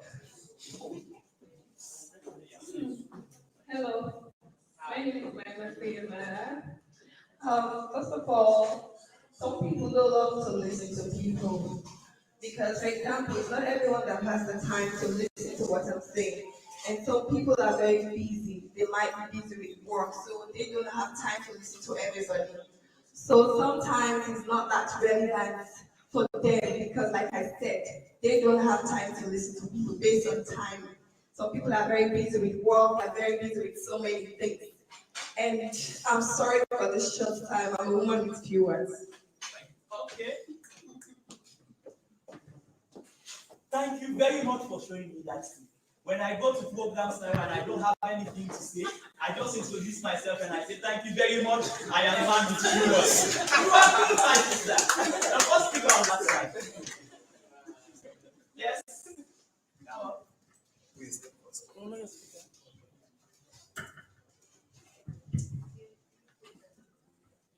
Good afternoon, Kombaka Sipori and Line. I'm here to support the motion that indeed public speaking is relevant. For the definition of public speaking is the art of convincing an audience of a particular issue and also relevant is talking about the importance of a particular thing. So I have some point I will make that public speaking is really relevant. Number one is public speaking is of career advancement. Of every career, someone wants to like say the art of public speaking will help a lot in terms of this present situation. We have COVID-19. Even doctors, medical people do public speaking and shows us that as helped them in their work in giving out messages about coronavirus. Even though they are doctors, but they have advanced their career in terms of shaping people's thoughts and leading to more sensitization. Another relevance also of public speaking is that it leads to selling of ideas and innovation. If somebody has a particular idea that is relevant to society, that's the meaning of that idea cannot transmit from one person to another without the art of public speaking. Even though the person, individual, will not be doing it himself or herself, will employ certain people or method of doing public speaking. I think that's also is very important. So this first idea of public speaking is very important in our society. Okay, thank you very much. Next.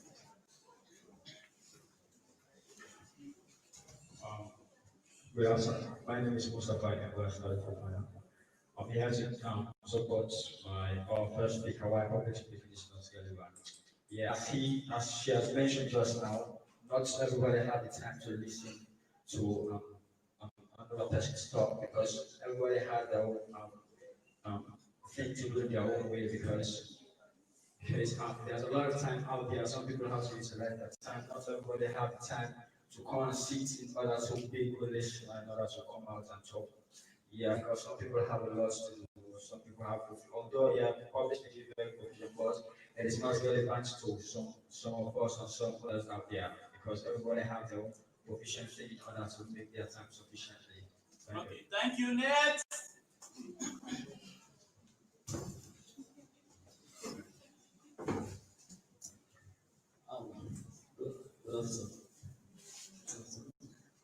William Titzelo. Public speaking, like you said earlier on, is an act of performing a speech for you to pass on that idea or skills that you have in front of people. At first, we are doing face to face, like we are here now, but due to COVID-19, we saw that we're using the social media platform and multimedia as well. So public speaking is the art of speaking in front of people for you to convey the ideas that you're having. And why public speaking is important is that public speaking enhance your career advancement. Because like we earlier learned from speaking is that public speaking is good for you to become a very good leader, and as well public speaking is very good as an entrepreneur for you to sell out your business, for people to come to know more about your business, and for you to market your business properly so that others can know more about your product, for them to come and participate and patronize your business. It's also personal information. Public speaking personal information is whatever thing that you want others to know, and information is one of the key things. Information is a powerful weapon because once you personal information, it can ignite people to do things positively or negatively. So public speaking is another way of passing on information. So far so good. That's my point. Okay, thank you. The last speaker on this side.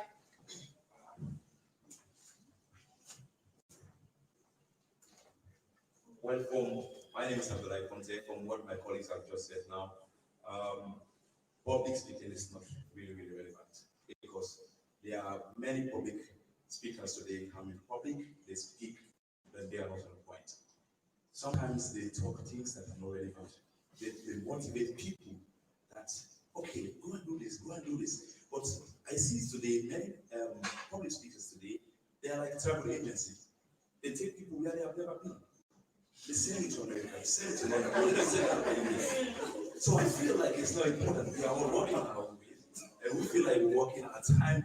And I see in that form, we are going to be in our own way, trying to, what my sister just said, we try to do our own business on our own way. We don't need people to come and tell me what I need to do on my own side. I think I need to do myself. That is why I felt like public speaking is not important to me. So from our team, we just justify that in that area. Okay, thank you. Good afternoon. My name is Samami Kabara. I want to start with a question. I do believe public speaking is relevant because you guys use the means of public speaking to make your idea known to people. So like public speaking is very great. Public speaking, we all attend this program due to public speaking. We have of course the program maybe through WhatsApp, Facebook, or wherever means you have the information. It was to use through public speaking. So I do believe public speaking is more relevant in society and the world at large. Thank you. Okay, thank you. Don't clap, they just debated. Save your clap for me. I was the teacher. Okay, thank you. Last something has come, so I don't need to explain it further. Okay, thank you very much. I think that was just a demonstration. We've seen how it works. It's about immediately I'm given something, I think about it, and I put myself into action. Whatever the thought, you see that when you tell them, they now make sense. Is that not so? Right? It's not everything you said that makes sense, but then some of them make sense. They support what you are saying, and people buy into them. That is all what public speaking is about. I stand up and I start saying something, and people, one way or the other, they pick what they want. The ones that they don't want, they throw away, they leave it there. and we move ahead. Nobody dies, Nobody dies on that. You come to the podium, you try to be comfortable. You realize that at first, walking from that side to this side, it's always very scary. But once you assume the stage, you make one sentence, you make one statement. By the time you move into the next, you are much more relaxed. Is that not so? Especially when your first sentence makes sense to people and they're all quiet listening to you now. Now that's the trick I tell people. Always when you go to the stage and sure say the first way they talk makes sense. In the middle, pack all the rubbish. While they are shouting, you think, it's okay. Waiting after to say, I use what it was just the first thing that made sense. The rest is, you understand? So we move ahead, we do that. That is what public speaking is all about. So, ladies and gentlemen, I think, having said that, I think I have nothing to say. Thank you.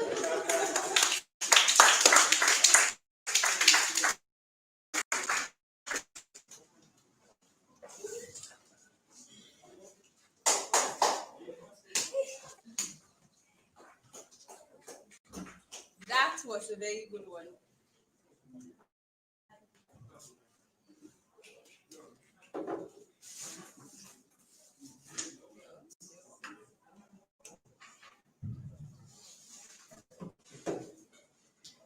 Another round of applause for Mr. Fortune. Mr. Fortune actually entertained you all and he made us all to just say something. That was nice. So,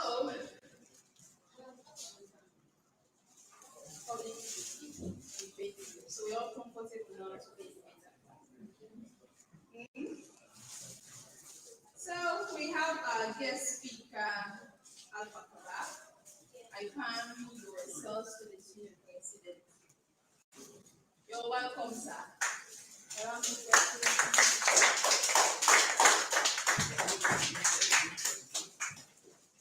We've actually been here waiting for him.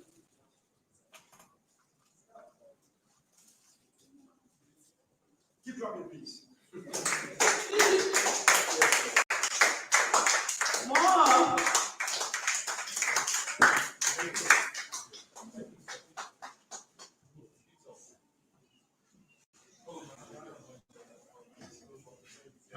Thank you very much.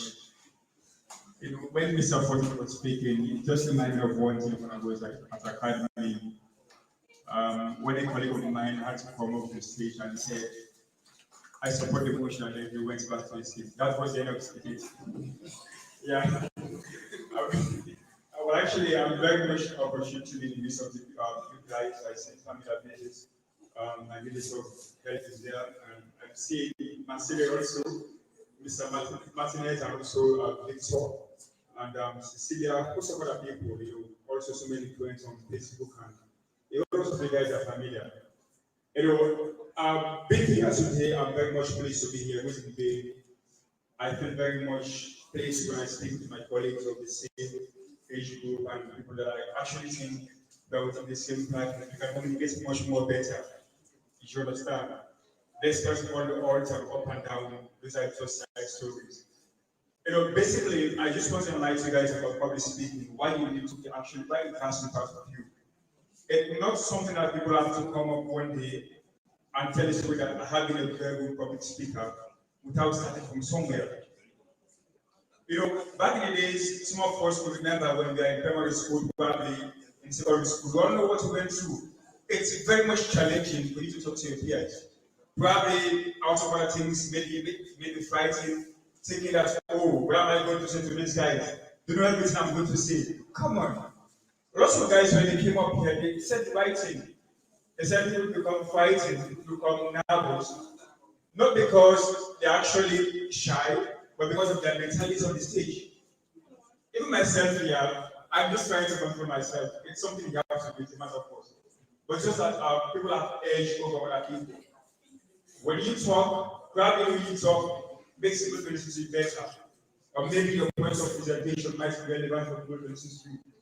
On the other way around, some other people, when they talk, you just find very much boring to listen to them. I don't know, maybe it's something that comes from people, right? Specifically today, I want to talk to you guys about why you need to be a very good public speaker, as a university student, as wherever area you find yourself, because it's a matter of most for you to adapt yourself to the situation. Mind you, the world we are now today, even people that can speak better, they find it very much difficult to survive. Less than you cannot be able to speak. Just imagine, even in the court of law, people that won cases are not people that have rights most of the time. These are people that knows how to talk better or knows how to present better ideas than you do. Not that you don't have ideas in you, probably you are shy to share your ideas with people, or maybe frightened enough to share your ideas. And also, impression to one time might become a barrier to public speaking. If they want to speak to your colleague, but you want to impress them to the extent that you can't be able to even impress yourself to that accord. So you tend like I'm messing up everything. But believe me, we all can do it. It's not something like imagine. I just want to make it up the record. When I was in primary school, I find it very much difficult to talk to people. But I had to combat that. I had to go through that. Reason being, I sat to myself one day and said, okay, what other people can do it? Why not me? Why can't I be able to do what other people are doing? It's not something that people have to be boastful about, that I know how to speak better.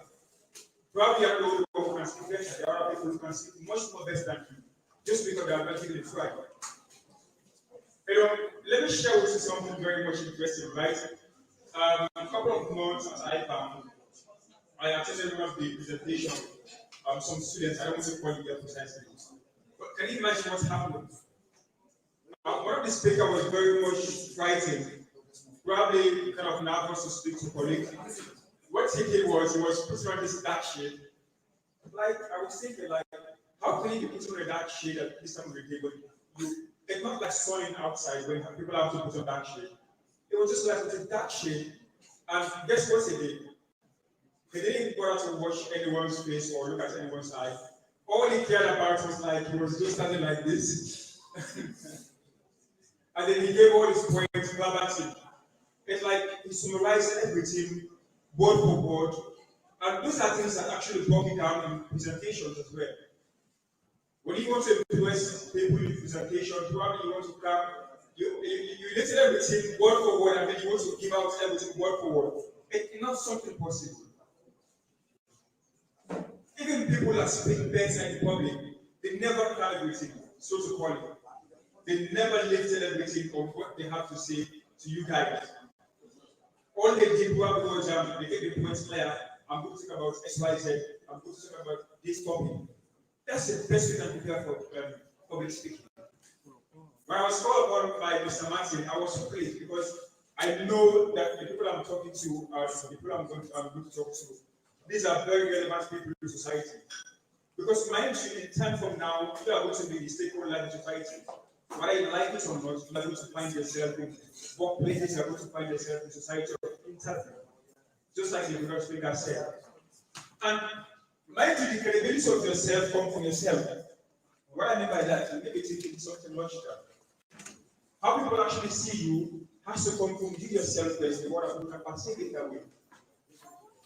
If you go to a forum or to somewhere of like a conference, and then you are called upon to speak, even though you have attended so many public speaking forums, seminars, and so on and so forth. But having not been able to articulate well, it's very much difficult for you to be seen by people like this is somebody that I actually want to admire. It's not by default, it's not by default. It's something you have to actually build up yourself upon. Give it a try. Nobody's born as a good public speaker, not even myself. I'm not good, I'm just trying. I'm not trying to praise myself or praise other people. What I know is what matters on you yourself, improving yourself, to be gatekeepers for other people.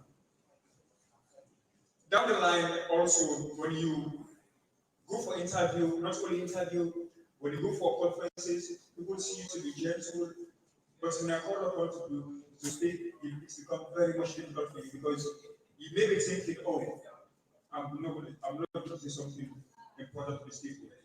Probably your mindset might be saying, oh, these people are already doing where I'm going to say to them. Just put those ones aside.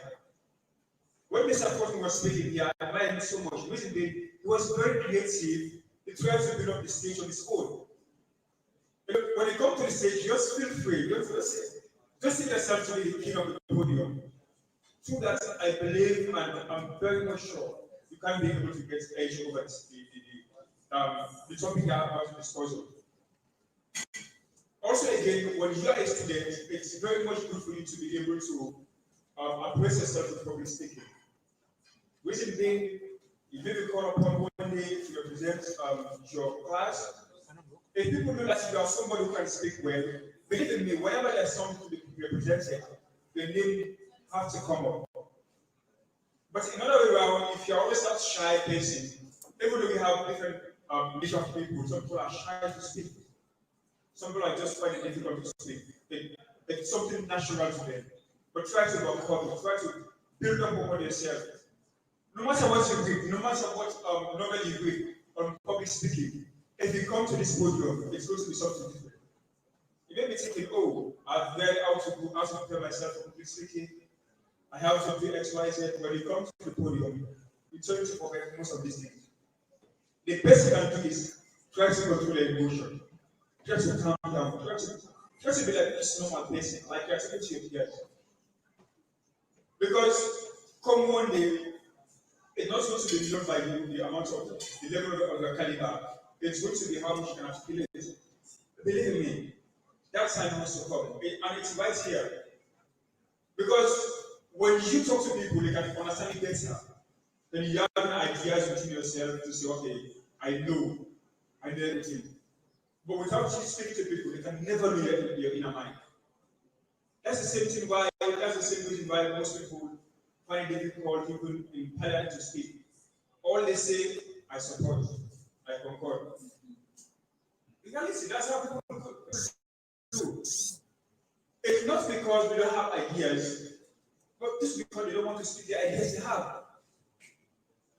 And often when they say out after the session or after everything, they say, oh, I put it in the one say so, we have more. You have several of these things happening, right? People who like shout or they will say to you, man, talk about me, I don't want to talk about intelligence. Talk yourself, people can understand you better by you speaking than other people translating your message. Believe in me, if you're a decision maker, for example, and then you are being called upon in the panel, they say, okay, let's deliberate this particular topic. And then all of you guys have to be asked about your opinion. And then you just sat down and said, oh, whatever thing the rest of the people are doing on, I'm up with that. You're not helping the situation.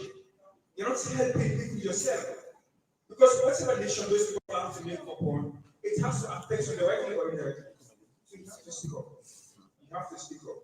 And you speak up responsibly also. Not that you want to speak, just speak blah blah, no. Speak responsibly. And you have to know the level of people you are talking to. If you are talking to those in the market, I don't want to call them illiterate. Those that are not much less high. You have to choose a word of language. You cannot talk to them in English. They cannot be able to understand the language. Even though you may want to communicate what you intend to communicate to them, but believe in me, they will get little of nothing of what you are saying. Also, if you are talking to academia, those of high caliber, you can choose your word, not necessarily jargon. That will make people confused. Myself also. I get confused when people talk jargon because I'm not even familiar with jargon. You speak simple English, you communicate simple, then people can be able to do your talk. I know it has been a long day sitting. I don't want to take you much with a long speech. Because also one of the criteria of a speech is you don't have to make it so much lengthy. Not make it too short, make it succinct. Oh, I started using big words. Don't mind me on that. Well, you have to just make it brief and fit for purpose. Because believe in me, there's nothing here I can say that's what other speakers have not said. I'm just here to probably add more to what they have said here, or probably share my own list like I have to you guys. But just challenge yourself and see if you can do it definitely on a basis. One of the things I admire today, they want to admire other people. This is how life goes on. Even if you have a challenge in your life, it's inevitable along the way. Just try to work up. Just try to put yourself together and then move on. It never is standing up on the podium to deliver every word to people, but just give it a try. When you give it a try, and then you thank me later. Thank you very much for your work.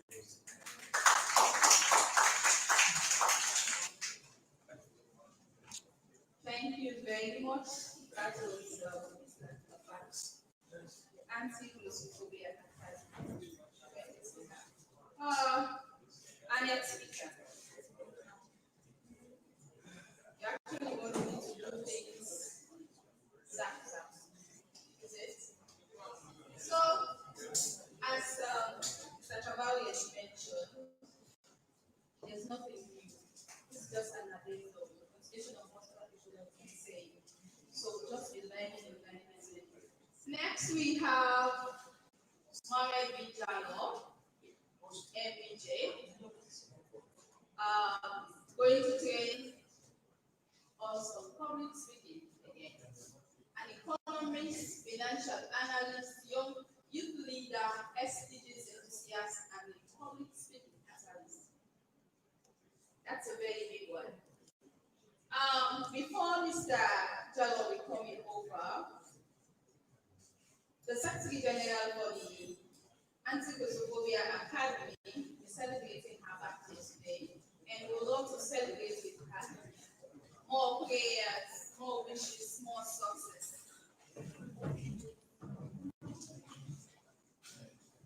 So we can take this out zero. We want you guys to contribute to bless you, to show you all. You have been working assiduously. Relentlessly making sure that you have a very beautiful program and also events. So I want you guys to wish you a happy birthday. And please always, we want you all to help us see that we're very big happy birthday. One more change have a very good report.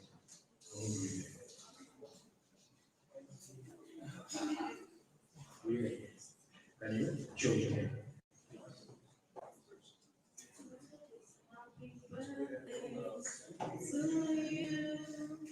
Happy birthday to you. Happy birthday, dear sweetheart. Happy birthday to you. Thank you so very much. And just say a word. Oh, happy birthday again to me. Thanks everyone to all of you for being part of this wonderful year of my year. I would say I appreciate it. I appreciate your voices, even though some of you, I believe you know how to sing better than this. I know that, but I appreciate everything that you just been here today. And I want to say thank you to the team as well. I appreciate it very much. Thank you very much. So much happy birthday. So we're now, okay. So we're now welcoming Mr. Jalo.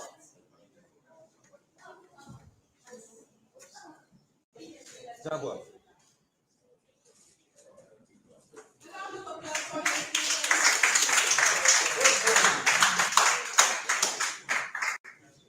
Thank you.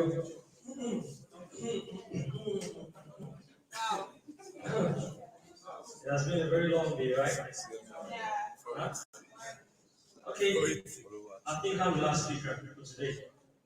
So this will be the end of the sojourn. But however, I am coming in today as a medical doctor, right? A medical doctor, when you have malaria, they will prescribe for you local and other medicine, right? Basic medicine. But when you have a critical accident, or you are in a critical condition, for example, you've been diagnosed of diabetes on one of your feet, what is a medical doctor going to do? To an extent, they will cut this feet off, right? Yes, they have cancer. They'll cut it off, right? Because they do not want the virus or that food to gravitate to the other parts of the body. I am here today to play with your medulla oblongata. I am here today to change your mindset about public speaking. Because Sierra Leonean youth, we need to change the way we think and we need to change the way we talk. We need to change that metronic, mundane, myopic, merry-bone matter and manner of thinking. It is very, very significant that your problem is not the government. What did I say again? Your problem is the way you think and the way you talk. And your location doesn't matter. If you change the way you think and you change the way you talk, then you are going to change your address. What did I say? If you change the way you think and then you change the way you talk, then you are going to change your what? Your address. You have to be a decisive human being. Your decision makes you who you are. There's no difference between you guys at the back and those of you here in the front. Those of you here are in front because you decided to be here and you decided to be in front. True or false? You could have been anywhere. And you decided to be here today for this training because you are a decisive human being.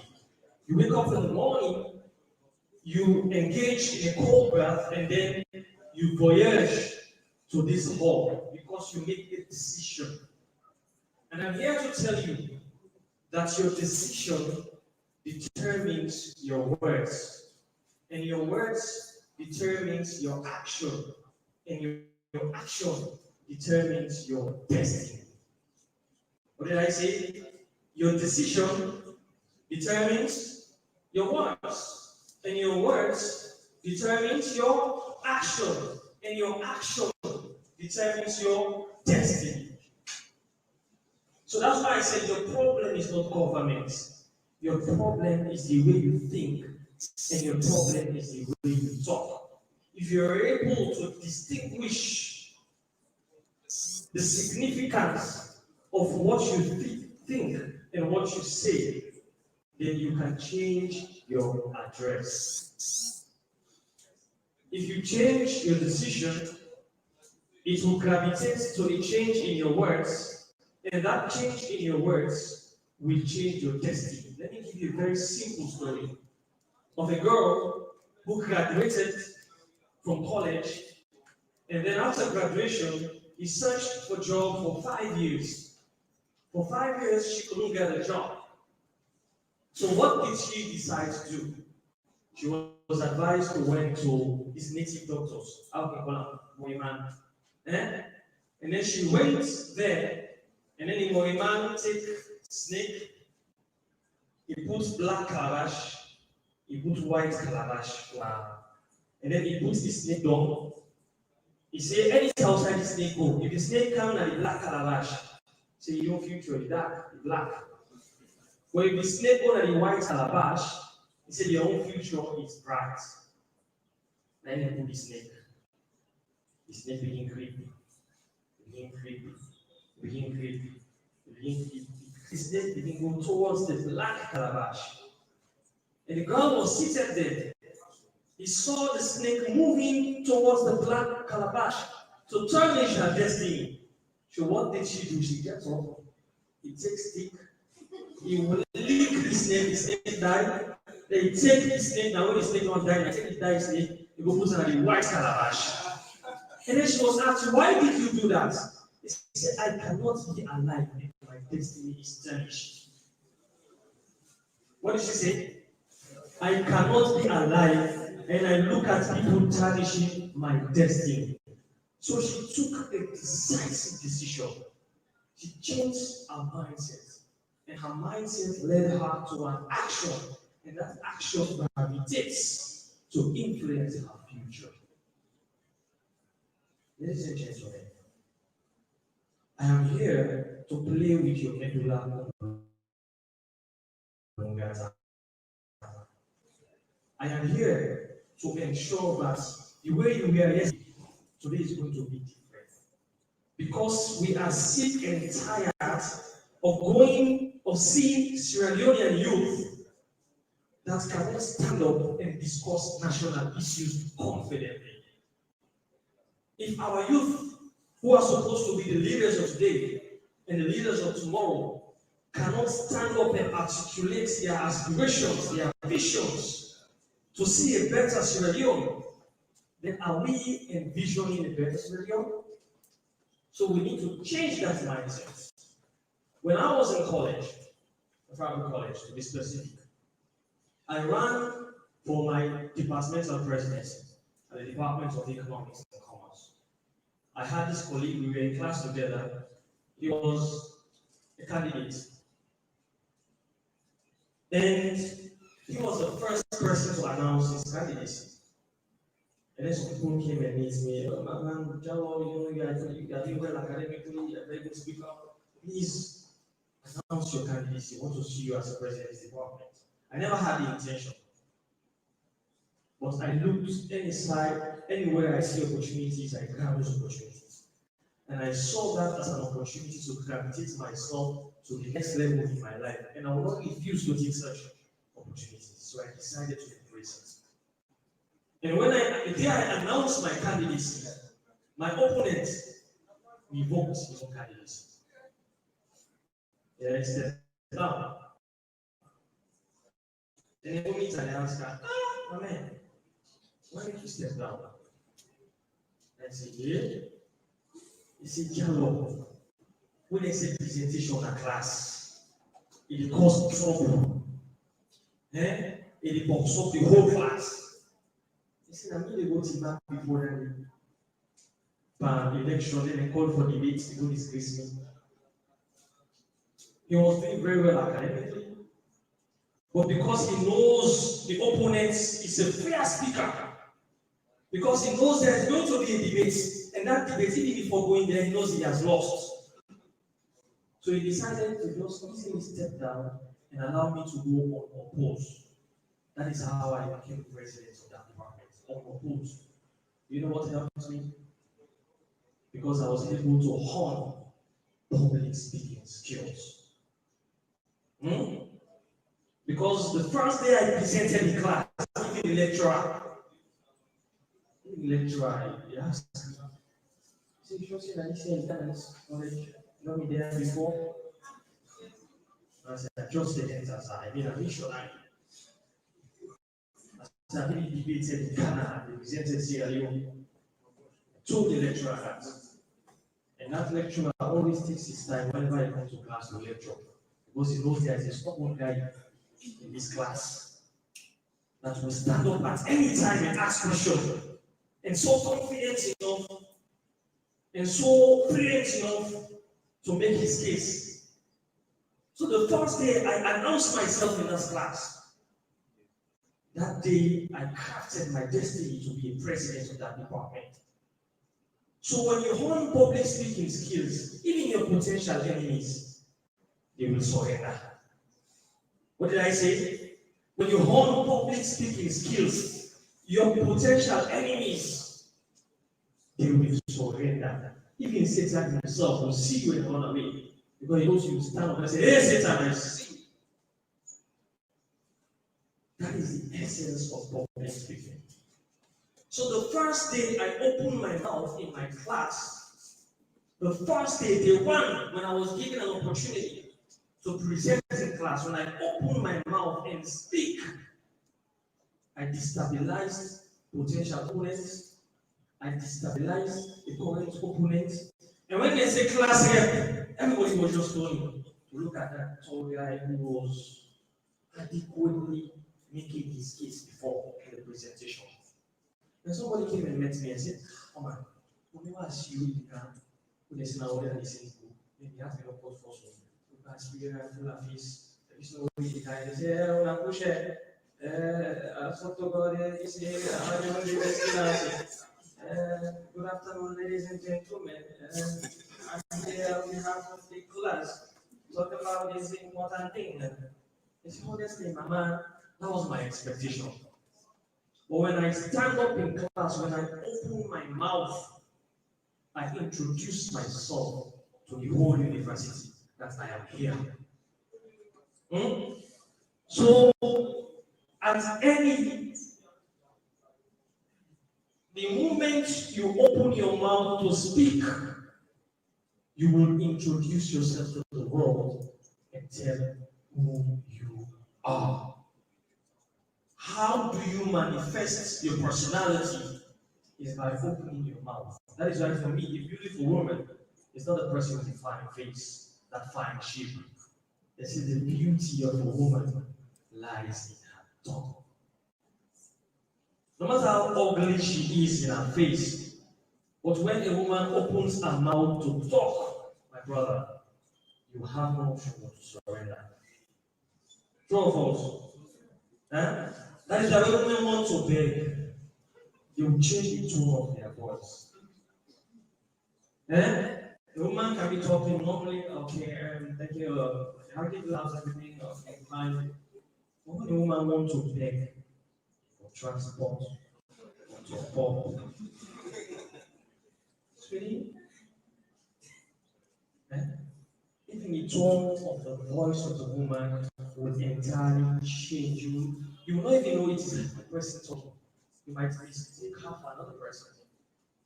So that is why I said the beauty of a woman lies in her tongue. What attracts me to a woman is when that person opens her mouth. Trust me, no matter how beautiful you are, the moment you open your mouth to talk, you tell them whether you are ugly or beautiful. Right? Trust me. There are some women physically, they might not be beautiful, but when they stand up to talk, you have no option but to surrender. So that is why public speaking is very, very essential in your survival, in your adaptability, and in cascading your career to another level. So I said, please note the following before I start my presentation. Please note the following. Public speaking is the most important skill we can acquire in this 21st century, according to so many researches. Is the most important. When you talk about skill is something that will help you to make a living. Very simple. And to create impact in society. Whether it's the use of your hand or your mind. That is why when it's youth empowerment is all about helping young people to think in order to make a living or use their hands to make a living. That's a skill. So public speaking, according to research, is the most important skill you can acquire in this 21st century, whether you like it or not. Because when you are in the office, before the manager has confidence to promote you to another level, he will look at how best you can articulate the visions of the organization. If you can be able to address staffs with confidence, with demeanor, then you give the manager confidence to promote you. And I said also, you can have brilliant ideas, but you can't take them across your brain. If you can't take them across your brain, it can't take you anywhere. You can have brilliant ideas as you can be a genius if you want. You can be the smartest man alive. But trust me, if you cannot translate what is in your head externally, then what is in your head has no use. What you think, if you cannot translate it into words and action, then your thoughts is useless. Because whatever you have within is for yourself only. The only way it can impact society or impact the next person or the next community is when you open your mouth to articulate your thoughts effectively and efficiently. So that is why I said you can have brilliant ideas, but if you can't take them across your brain, it can't take you anywhere. And then be prepared. You know what I'm saying be prepared? You know what I'm saying be prepared? Because at any point in your life, you shall be called upon. to do public speaking, and it's not too far. So in my presentation, after 30 minutes, I'm going to give 5 minutes to any one of you to discuss, to talk about any topic you're passionate about. Any person can volunteer? Anybody? Nobody. Okay, this is understandable. Because according to research, they said over 70% of the world population has glossophobia, the fear of public speaking. Nobody wants to talk. Some people prefer death. Yes, some man are living a coffee no more, like before one can put him before class or talk. Some people, that's a research, statistically proven. Some people prefer to be in the coffin to be a dead man than for you to come and put that person in front of the stage and say, address these people. Yeah?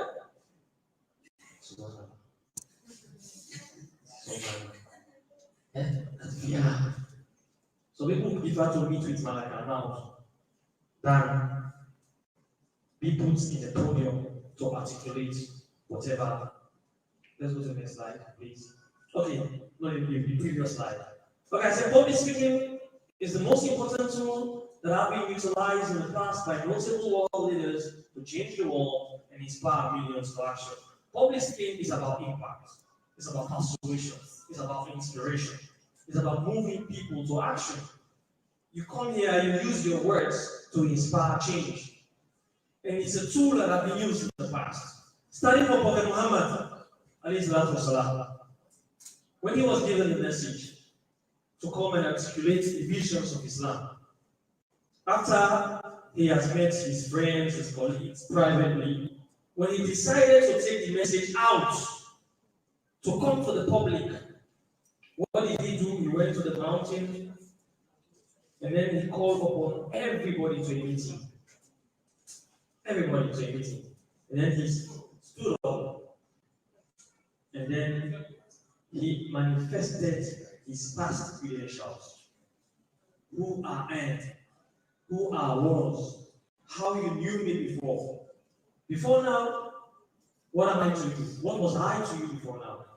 So Prophet Muhammad, he used public speaking as a first tool to inspire people to accept Islam. He succeeded because he addressed already hundreds of people.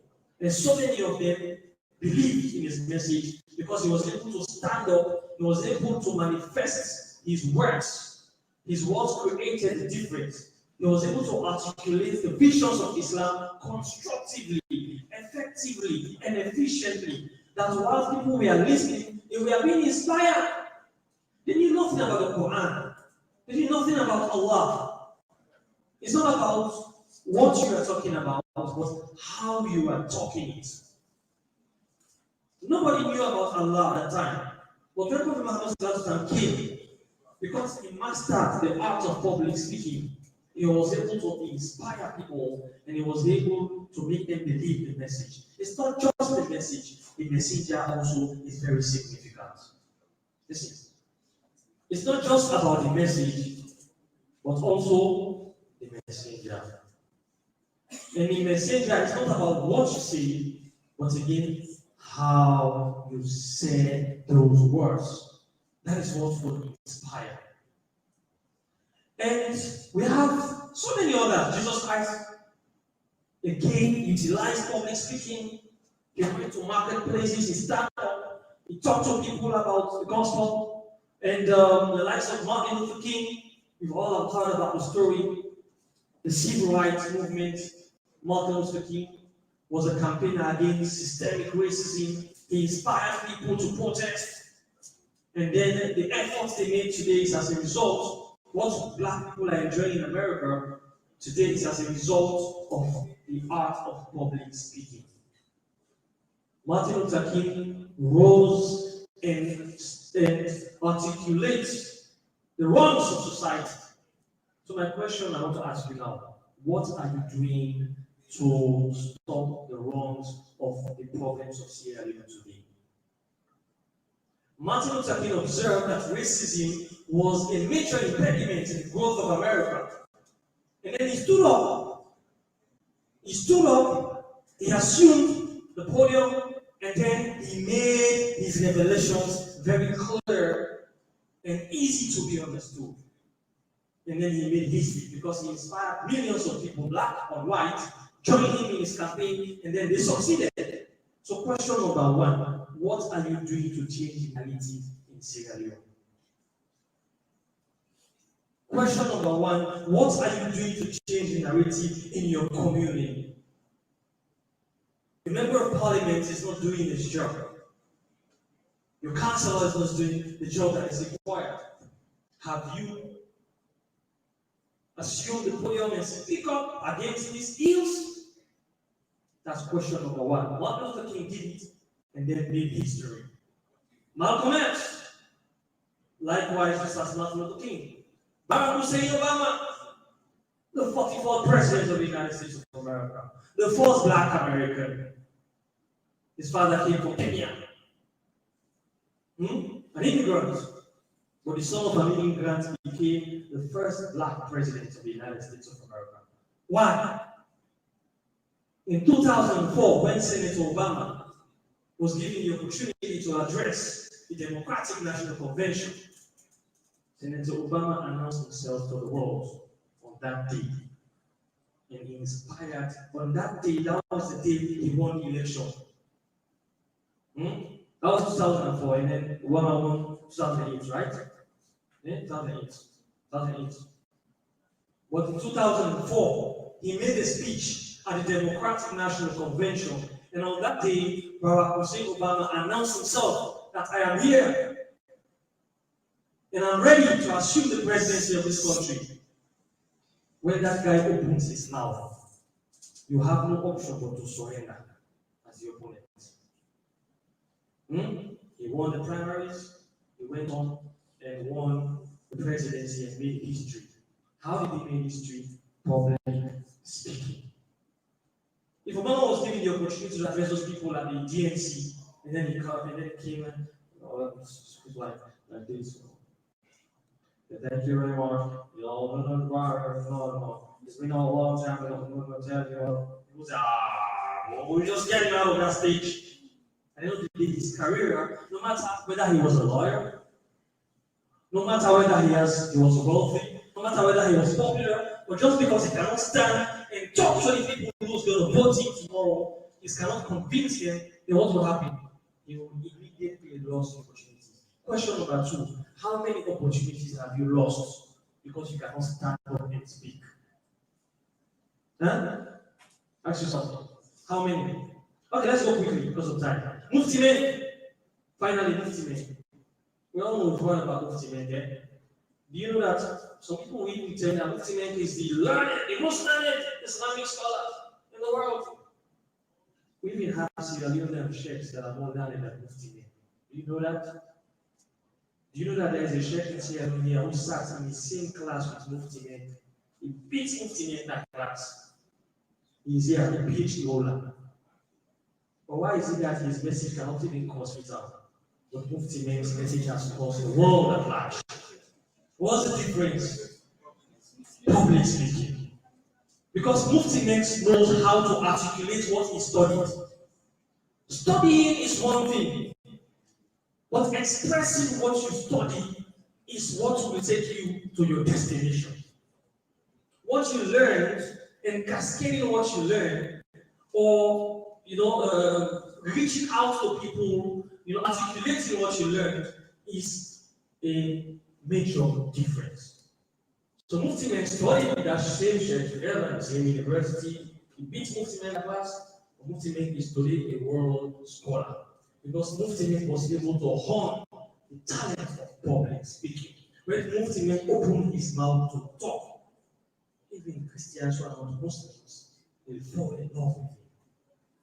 Right?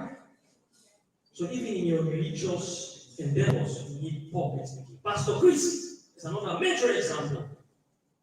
Pastor Chris, South Africa, in America, very popular pastor around the whole globe. It's not because of his wealth of knowledge, but because when Pastor Chris stands up to talk, people will cry.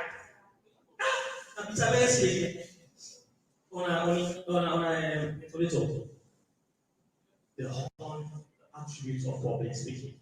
Okay, now I'm just going to give you quickly 5 major tricks. What makes you a good public speaker? Some tricks that you can develop, and it will help you when implemented to become a very good public speaker. To become the likes of Martin Luther King, all those you are admiring today, the Barack Hussein Obama. It's not magical. They went through stages. They did some few things that aid them in achieving that quality.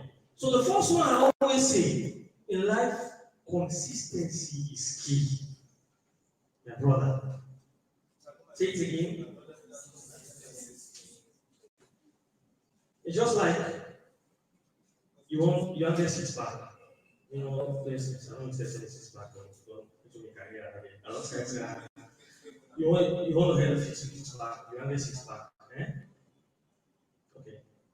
Do you think by going to the gym today and spend 6 hours at the gym and then come back home because everything you see anything? When do you see the difference? It's when you go there today, you do the workout. Tomorrow morning, go there again, do the workout. Next tomorrow, you go here, you do the workout. On Thursday, you do the same action. You continue, you are consistent with it. And then by the end of the month, when you come to the mirror, you see the difference. So acquiring public skills is not an event. For example, you don't just come here today, you listen to all of the speakers, inspiring you or teaching you about public speaking, then you go home and say, oh, I've become a public speaker. Just attending one program, she's not a public speaker. Just attending one, would say she's a motivational speaker now. Now we can start with so now you one program, I think there's a certificate too. C'est qualified. See the paper. So you don't get it right now to go to area. No. Public speaking is not an event, it's a process. Just like this is in the gym. You don't get 6-pack just by going to the gym on Monday and then you do 10 hours of time. Okay, so according to Malcolm Gladwell in his book titled Outliers, he says you spend 10,000 hours is the margin, 10,000 hours. If you want to become so good at what you do, you have to do 10,000 hours of practice. So speak every day, volunteer, give vote of thanks and programs, go in prayer, speak. When you go to class, write up, ask questions, do presentation, anywhere you go, speak. Continue until you get that 10,000 hours before you begin now. So you all miss another 10,000 hours can take shooting. What brought me here, although it's 30 minutes, but at least out of that 10,000 hours, I'll get 30 minutes also. If I'll speak here for like 30 minutes, right? And I'll add that to my time. But I've gone very far because I started a long time ago. Okay, so prepare, plan, and plan well. What I meant here is to know your material. When you want to come and give a public speech or whatsoever, make sure you prepare for it. You have something to come and talk about. Don't just come like that and know your material. Just as a businessman, you have to know your product. Whatever you are selling, you have to know it. Because I'm going to ask you about it. Right? You have to know your product. Likewise, as a public speaker, know your material. It's very essential. Those who fail to plan should plan to fail. Of course, credibility counts. What I mean credibility means you should understand what you are talking about. You should have a special expertise in what you're talking about. It's so important. You cannot be an engineer and then you want to talk about medicine when you have not learned medicine. That's what your credibility. So if you're here to talk about public speaking, you should have been doing it for a long time. Because public speaking is about sharing experience. I'm not here to teach you theory, I'm here to teach you what I've learned through my career as a public speaker, what I've learned, the mistakes I've made, blah, blah, blah, blah. Point number 3. Let's go before quickly, I don't have much time. Okay, trick number 3, be yourself. Authenticity and originality. Memorizing is danger. Do not ever memorize before you come to speak. If you memorize your speech when you come to speak, as you miss the and so, trouble, you don't miss everything. Do not memorize. Be yourself. And don't allow somebody to write a speech for you. You're here to be a public speaking, on whatever subject, don't allow somebody to write for you what you are going to say. Speak from your heart. Speak from your experience. Speak from what you've learned. Outline stories of what you can show in your life. Share your story and experience. That's all. Right? Never tell a story without making a point. And never make a point without telling a story. Speak from your heart. Speak from experience. Let's go to P3. It's very important. Okay, body language. Your posture and your physicality. Use gesticulations, make use of the stage, engage, move around. Don't be like a statue on the stage. The stage is all yours, make use of it. You cannot just be at one place and then you expect to engage people. If you want to engage people, move. Because when you move them together. They move with you. And for those of you over there, if I'm just standing here talking, you might get bored as time goes by. But if I move around like this, I capture your attention. That's how you capture the attention of the audience. Don't stand one place, move around. And your posture is so important, your physicality. You have to get a command on the stage, you have to move around, gesticulation, make use of the hands, make use of eye contact. At times, people are ashamed to look at somebody in his eyes. Look at this part between the eyes, two eyes, the nose. I'm trying to pause it, like that. And I'm looking at you. I'm looking at you. Make use of that eye contact. Dress code, of course, is key. It's a dress the way you want to be addressed. When you come to speak, the first thing people will look at is your dress code. And some man satisfies with the dress code, so they get similar to listen to you small. Always think if you dress one guy, as a see you, so no matter what you can talk about. Just be able to catch it. Just like a first teacher here. When they come to catch they show them, they don't dare.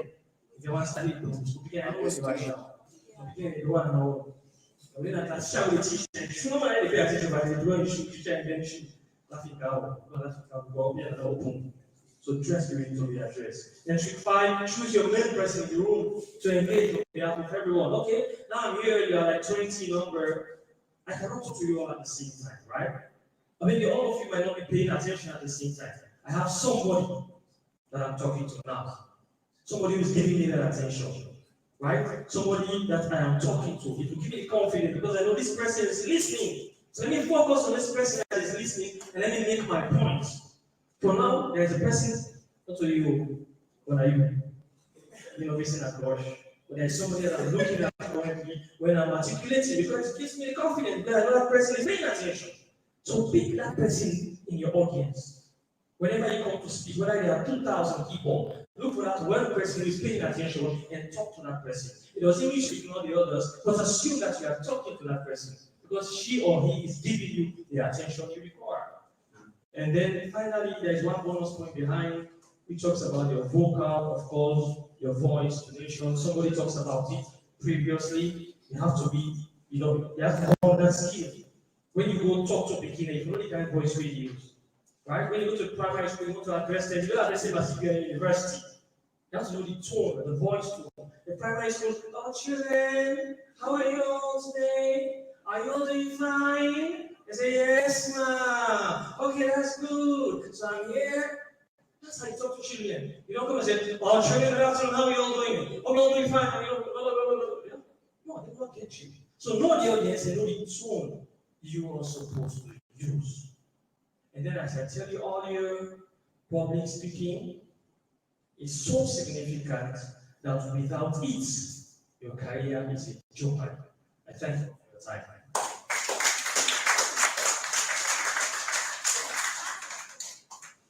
That question of all.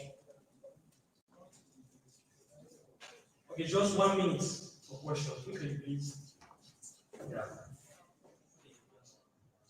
Who has a question? Quickly.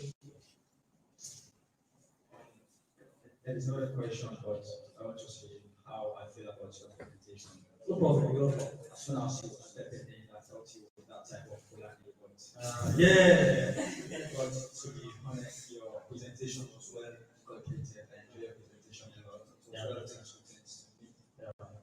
Specifically, I learned a lot from you. Information. Thank you so much. Thank you so much. Please, I need these testimonies. Yeah, I was saying now, America. Watch I say, okay. So I said, Yes, sir. Thank you very much for that presentation. Yeah. Just like you mentioned in last night, I've seen that the dress code counts with function. Yeah. Recently, I attended a program which the individual that was supposed to present the program did not dress according to the dress code. Wow. He dressed because it was a wedding. He dressed in our Rastafarian way.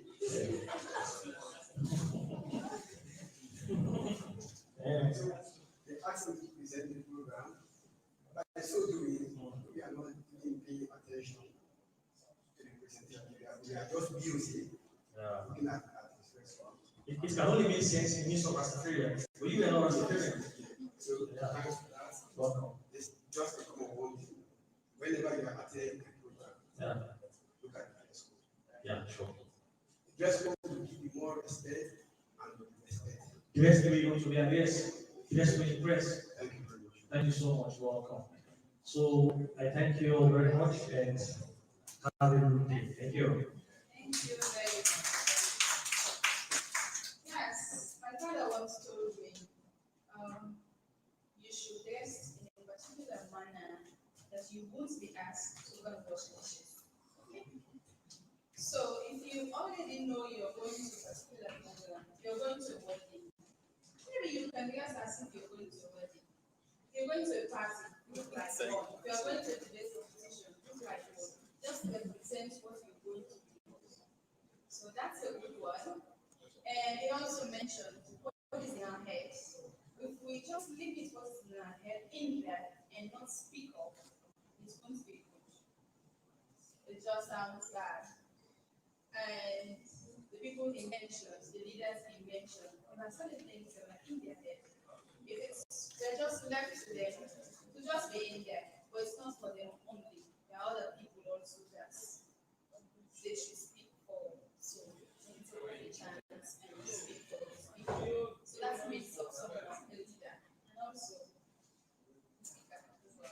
so we have the CEO of Anti-Glossophobia Academy, Augustine Martinez.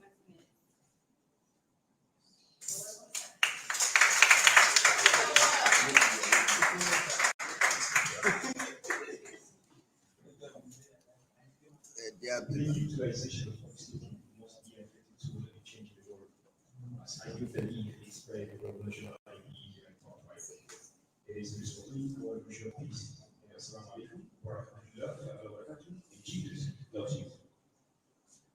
You have been taught public speaking, debate, without poetry to exploit the world according to me today. But that is not the end of it. You don't become a public speaker just because you get taught public speaking today, and you become a champion. Public speaking is a way of life and not a mistake. It is something you have to do today, tomorrow, next tomorrow, so on and on. Put everything into practice you learned today. That will make you a speaker at your level. And remember that there's no, it is only when you speak, you will be heard. Public speaking is as important as praying. Because when you pray, you have a chance to lead. And when you speak, you have chances to change narratives and the right stereotypes. This is how you end. You are going to begin a one-on-one series about post-training engagement. What you learned here so far today, put it into action.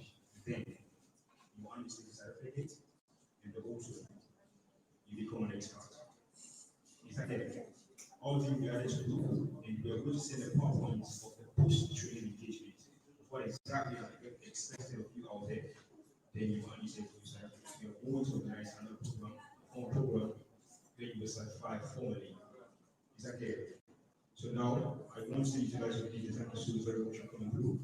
Let me welcome Alice to give you the closing address. Alice, Madam Alice, the closing address, please.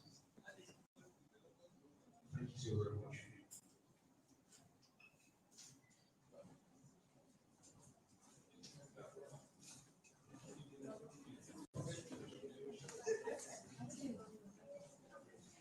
Wow, thank you very much, Martin. Good afternoon, everyone.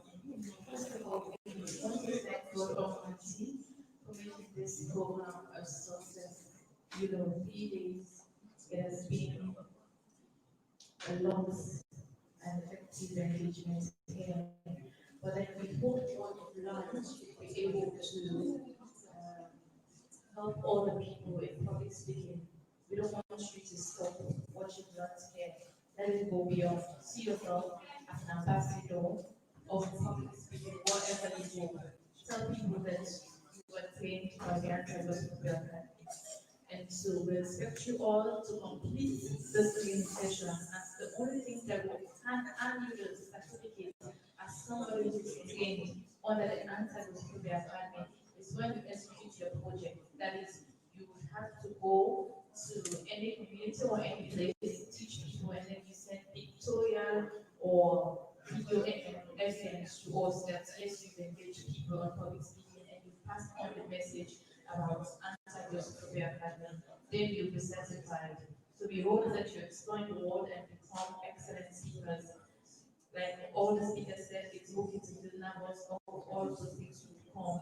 But the reason why you're trained is for you to overcome, even when you feel like this is a large crowd. Can I do it? That's it. So we want to thank you all for coming, and we're looking forward to.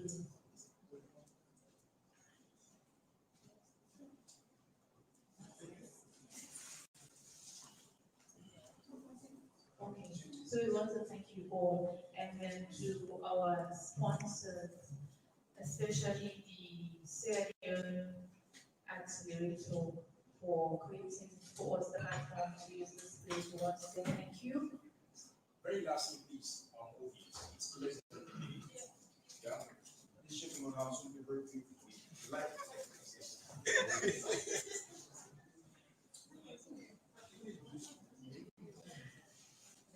And to our guest speakers, the trainers, we want to say thank you, all of you. We know you spent your time to prepare your speeches, your lectures. We appreciate you as guests and trainers for the Anti-Glossophobia Academy's Project 100 Unlimited Speakers Training. We hope to keep the relationship with you all as our guests for any of our upcoming programs and for you to serve as our ambassadors and our key mentors that we look up to from the Anti-Glossophobia. And from the Anti-Glossophobia team, thank you very much. Ambassador Martin Martinez cannot do this alone. It takes the collaboration and cooperation of the members. So we want to say thank you to all Anti-Glossophobia Academy members for attending series of meetings, here and there to organize programs. You're all appreciated, and we hope to keep the spirit of one accord in the academy. So hope to see you all in any of our programs or projects. Watch out for our next project. Thank you very much, and Cecilia. What I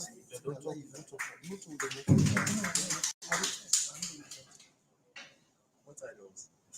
Thank you so much. We've all been here. It's been a long. Because why may I be talk to? Can we not see thank you for your time. And it's been a long day, but we're going home with something. We're going home with something. So we're now calling on our last speaker, a member of the Anti-Glossophobia Academy.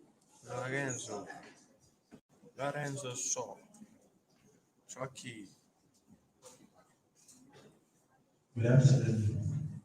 I'm just here to say a word or two. Since the start of this program, today is the final day. I want to appreciate God and appreciate your cooperation. And we have been streaming our event on YouTube, which have been covered by me. And I'm a YouTuber. I do a YouTube show on YouTube, the Inspiration and Motivation of Lorenzo. And I'm here to pass on the information that if you have an event like this, or event that is much more bigger than this, I do live streaming and I do cover a lot of events, be it virtual, be it physical events, I do live streaming. And that's my number here. You get on to me if you have an event or you have an organization that wants to do events which includes partners overseas, beyond our countries, and if you want to do conferences, virtual conferences, because we are not experiencing the corona period, you can get in touch with media. And if you want to see some of my videos that I do on YouTube, you can check on the inspiration motivation from Lorenzo Short, the IM Lorenzo Short on YouTube. You can see it here. So please, you can get my contact here. We might need some other time. You might need someone who will be doing your stuff. So for this whole event, you can get the whole video from day one. In case you miss part of this event since day one, you can go to my YouTube channel, which is Inspiration Motivation Lorenzo for short, IMM Lorenzo Show. You can see the whole streaming from day one, today, and yesterday. So thank you very much for coming. Lorenzo Shaw. Can cut your video.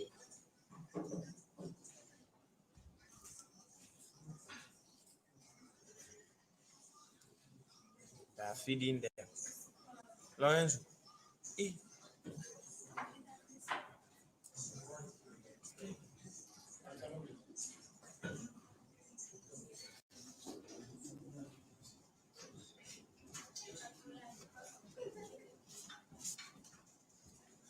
How fast?